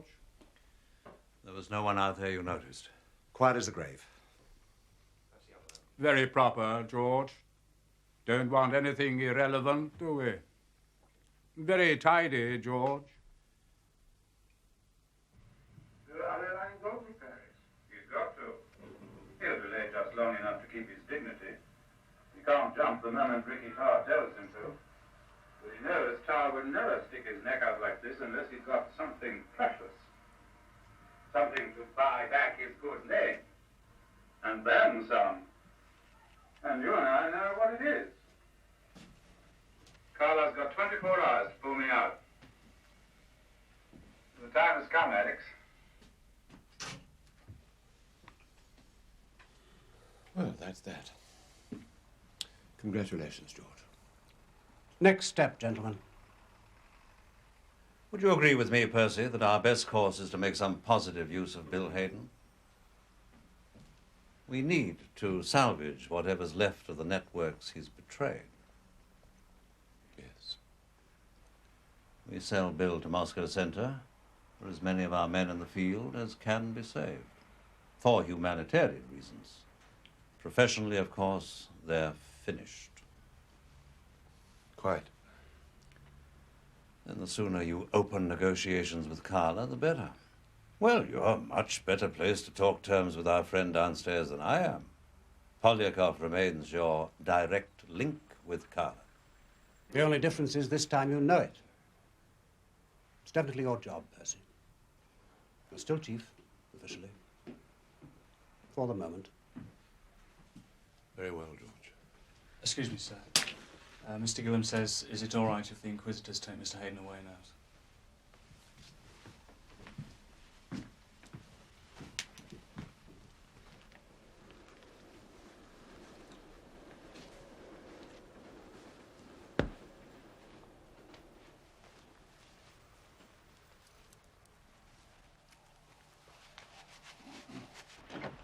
Shall I go first?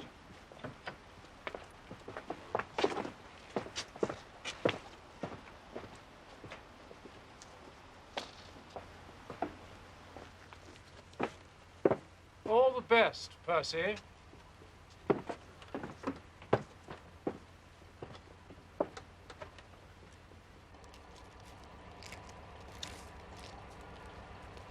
I want Fawn to stay with me.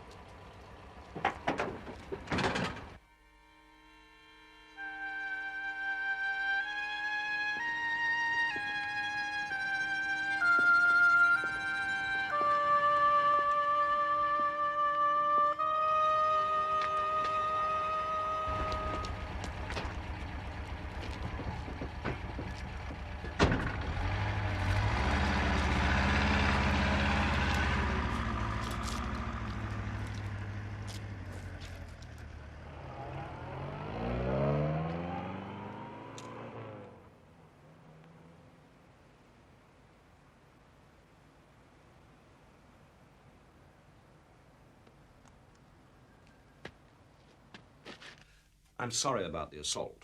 Unprofessional.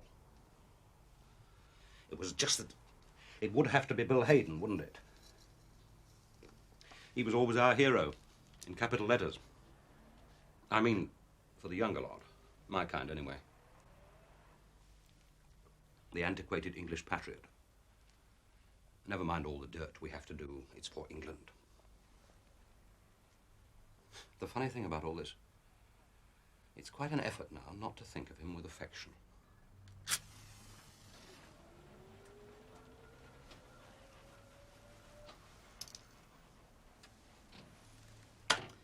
I suppose Bill would say that means you've grown up, Peter. Always good for a laugh, wasn't he, Bill? I'd like to thank you, by the way. You helped enormously. No, truly, Peter.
Lakon assures me there's been no coercion. I hope that's true. Oh, yes. No complaints, George. Bit of a nosebleed. Keep feeling dizzy. I'm sure it's just the excitement of it all. Why have you been weeping? Sheer exasperation. Really, the pettiness of our inquisitors. They're utterly incompetent. They actually believe I know the names of Carla's other moles around the world. Idiots. I can't talk to people like that. But you're prepared to say something to me, according to Lakon. Can't Percy get a move on doing his horse trading with Carla? Oh, I'm sure it'll only be a matter of a day or two now. What do you want to know? Oh. Why? When? How?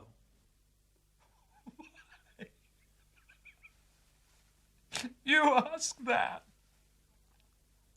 Because it was necessary. That's why. Someone had to. We were bluffed. You, me, Control, all of us. The circus talent spotters all those years ago, they picked us when we were golden with hope. Told us we were on our way to the Holy Grail, a lifetime of glory in front of us, service to the great cause, freedom's protectors. What a question. Why?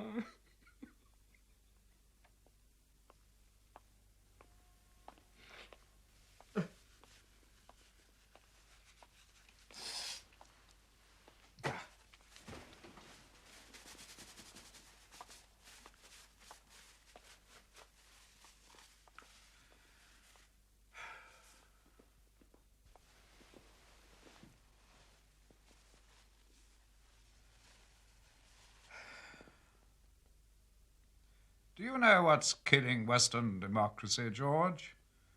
Greed and constipation. Moral, political, ascetic. I hate America very deeply. The economic repression of the masses. Institutionalized. Even Lenin couldn't foresee the extent of that. Britain... No viability whatever in world affairs. I suppose that's when it began. Turning my eyes to the east, I mean. When I saw how trivial we'd become as a nation. Say, mid-40s. By 1950, I was slipping Carla occasional gifts of intelligence, carefully selected morsels to help the Russian cause against America. At that time, I was scrupulous not to give Moscow anything harmful to ourselves, our own agents in the field.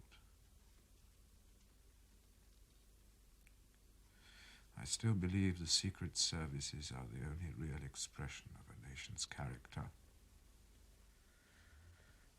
Until the mid-50s, I still had hopes, lingering loyalty to what we represented. Self-delusion, of course. We were already America's streetwalkers.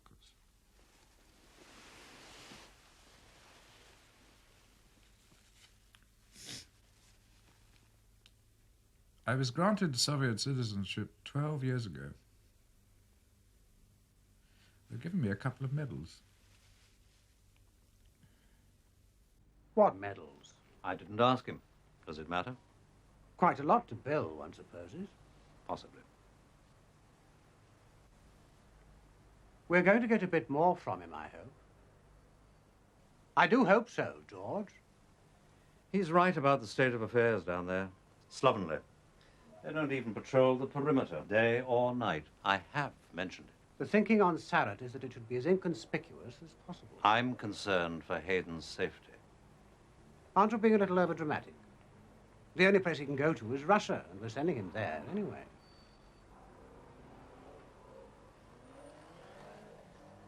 The number of people who need to be told about all this, as we agree, must be kept as small as possible. I suppose your wife will have to be among them. I know you told me she and Hayden were over and done with now, as you said, but there's always the unknown factor in matters of the heart, isn't there? I'm thinking about the future, any possible further contact. And if Anne doesn't know, she does meet so many different sorts of people. She gets around. I'm sorry, George. Not at all. I quite take your point. Anne must let us know of any approach, directly or indirectly made by or on behalf of. Exactly. Or even apparently on behalf of, or merely concerning Bill Hayden.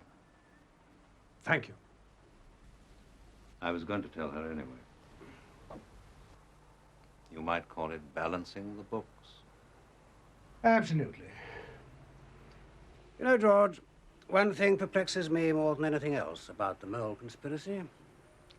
Carla devised Operation Witchcraft primarily as a means of putting poor Percy Allaline on Control's throne. But why didn't Carla want Hayden to take over the circus himself? It surely would have been less difficult to arrange with all Bill's acknowledged accomplishments. No, no. We had the perfect setup. Percy made the running, I slipstream behind him. Roy and Toby did the legwork. Far better for me to remain the freewheeling subordinate, the laughing cavalier. Being in charge could have bogged me down. Too much admin, diary full of meetings, dinners, chewing the cud in Whitehall. Never happened to Control. A natural recluse, Control. I couldn't have behaved like that and got away with it. No, no, George. Carla and I agreed. I'd have been wasted as chief. Could have done it, of course. Of course. I'd like to go inside now.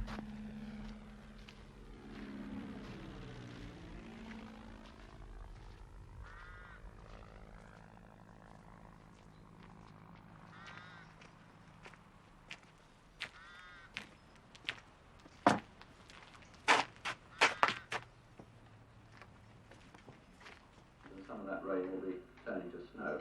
So let's put some detail on the weather now for you, and instantly I think you'll see there a pretty miserable picture of the whole country covered in cloud and rain. Yes, you're right. The Czechoslovakian business was a bit of a desperate throw. But something pretty bold was called for. I was certain Control was getting very warm indeed. All that burrowing in the files he was doing. It was paying off, I knew. He'd built up an uncomfortably impressive inventory of the number of operations I'd either blown or managed to cripple. And then, of course, he was narrowing his field of suspects. A short list of officers of a certain age, experience, rank.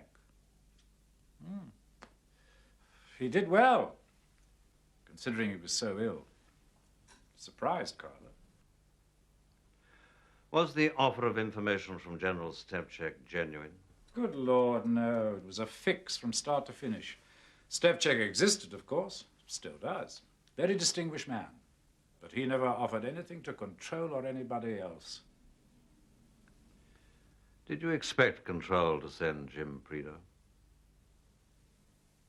Well, obviously we needed to be certain Control would rise to the bait.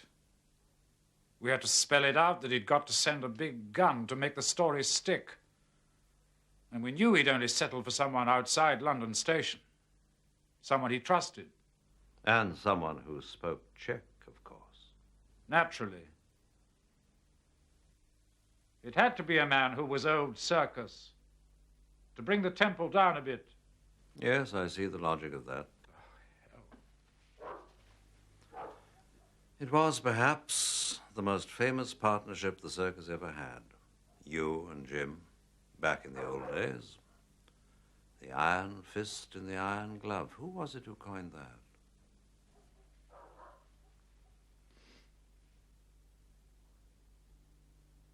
I got him home, didn't I?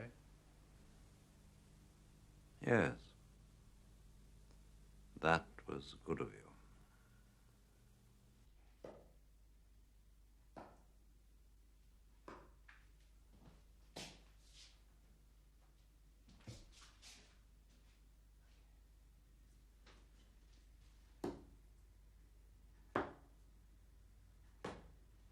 The thing with Anne was Carla's idea. Was it? Yes. Did you think it was hers?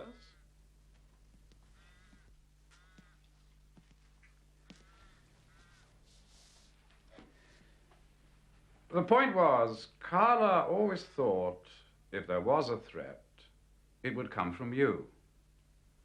He said you were quite good, but that you had this one weak spot, Anne. It was a double fix, actually. On the one hand, you weren't likely to think of me as a circus spy if you were preoccupied with what your wife and I got up to in bed. And on the other, if it was well known around the place that I was her lover, it was bound to look like personal vengeance if you ever did suggest I might be the mole. So Carla said, not to strain it, but if possible, join the queue. Point? Presumably it was on Carla's instructions. You were with Anne on the night of the Prideaux shoot-up as insurance. Oh, yes, he was adamant on that.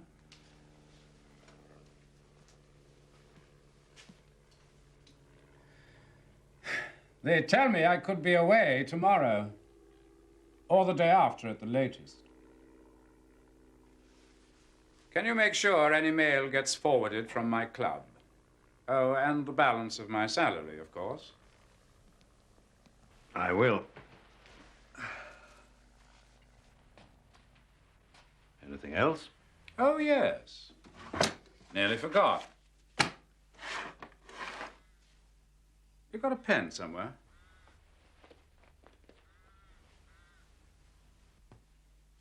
Thanks. Girlfriend. Give her this. I'm away on work of national importance. Maybe for years. So she can forget me.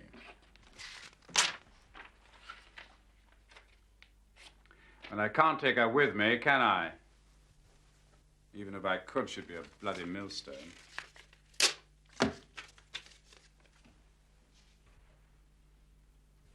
Oh, and,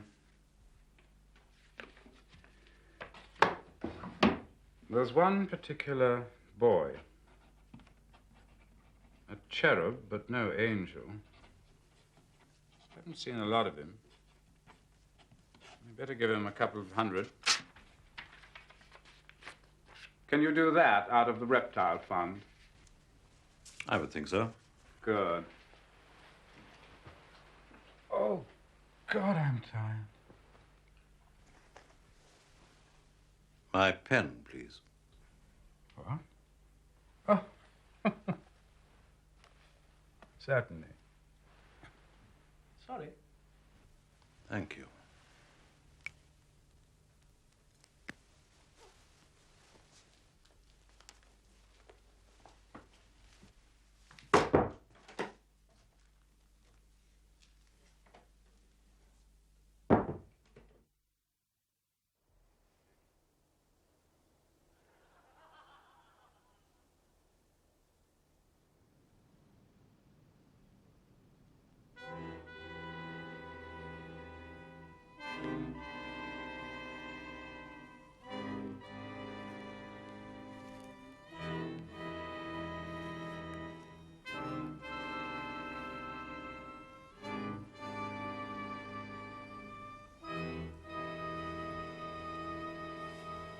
Don't look around, Bill. Oh, it's you, Jim. Come to say goodbye? Nice of you.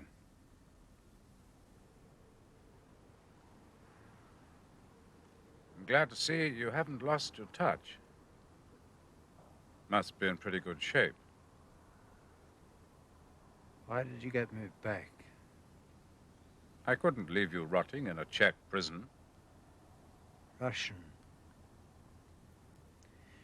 Why didn't Carla finish me off? Was that out of delicacy to you? Wasn't that, was it?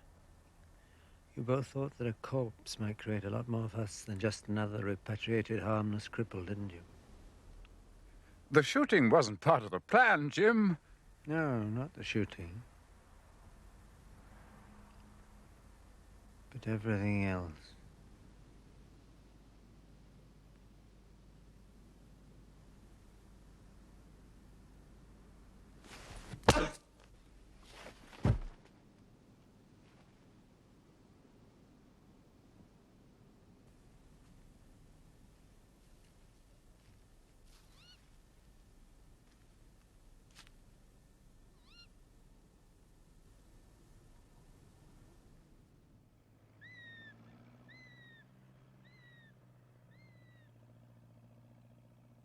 And that food shall be for store to the land against the 7 years of famine, which shall be in the land of Egypt, that the land perish not through the famine. And the thing was good in the eyes of Pharaoh, and in the eyes of all his servants. And Pharaoh said unto his servants, Can we find such a one as this, a man in whom the Spirit of God is? And Pharaoh said unto Joseph, Forasmuch as God hath shewed thee all this, forasmuch as God hath shewed, forasmuch as God hath shewed.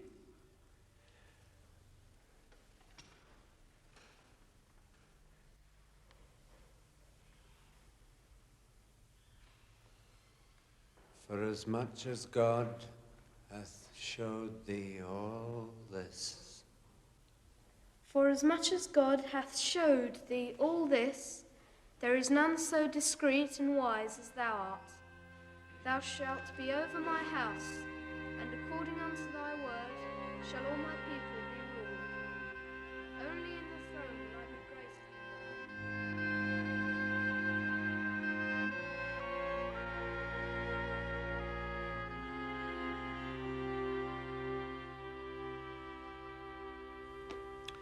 It seems that at 10:30, Hayden told the guards he felt a bit sick, and he thought a breath of air would help him.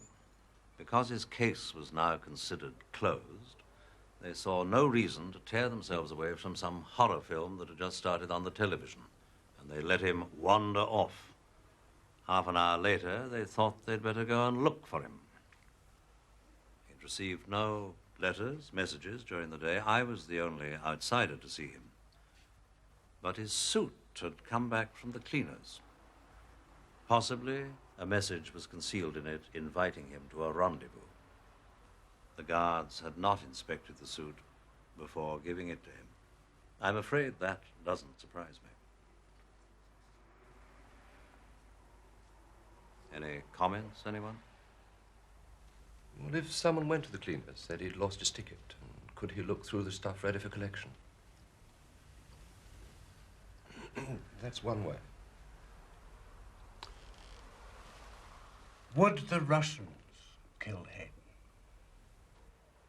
It gives Carla all the reason he needs to cancel the deal on our networks. But Moscow Center prides itself on getting its people back. Important point, Roy.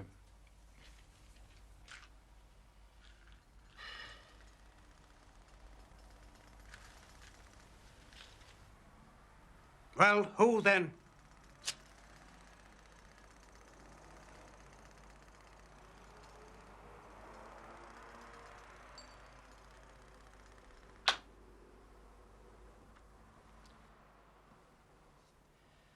We will all, of course, have to account for our movements last night. Necessary formality. Also, Mendel, Fawn, Ricky Tarr. Then, as to the future, I've been asked to look after things for a while. I'd like everyone to take some leave.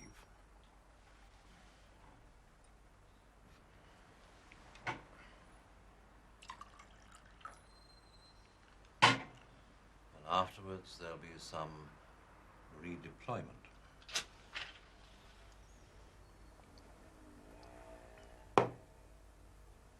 For those of you who wish to remain with the service.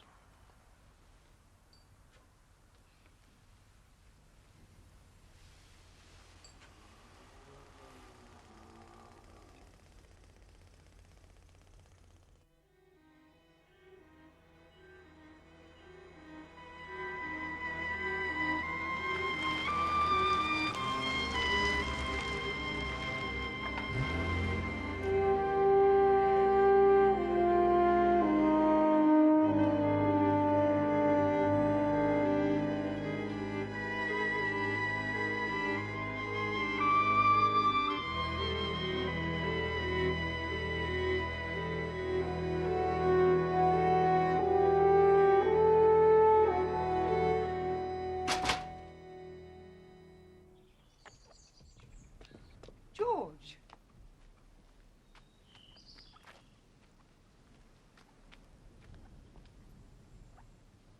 Hello. Anne?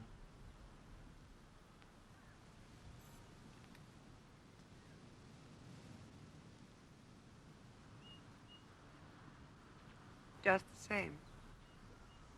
You too? No, Julian, was that his name? Jake. And no Jake. Gone. I actually got a job somewhere. I'm quite free at the moment. Enjoying it.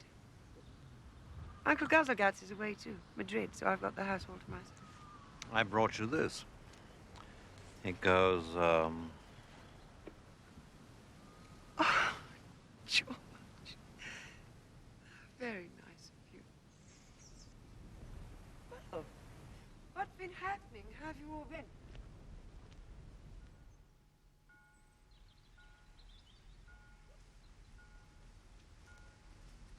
Did Bill say anything about me? I mean, me as a person, what he thought about me. not really. Are you glad he's dead? Please, don't say not really. No, I'm not glad. There was a moment when I knew. When I heard his voice talking to Polyakov. Just for a moment, I wanted to shoot him. But it passed. Bill betrayed totally, didn't he? Everything, everyone. Was he taking some kind of revenge? He must have talked to you quite a lot. Should I have passed all that on to you? Pillow talk? Describe Bill. Yet another man trying to find a little place in history. Oh, but George. Bill standing at the center of some secret stage, playing world against world. He had a wonderful time. He enjoyed himself. He loved being a traitor. I'm glad he's dead. His life was over. I'm glad for him. Did you love him? Anne, did you?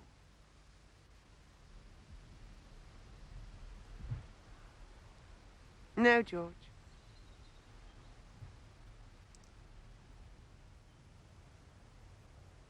Poor George. Life's such a puzzle to you, isn't it?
To be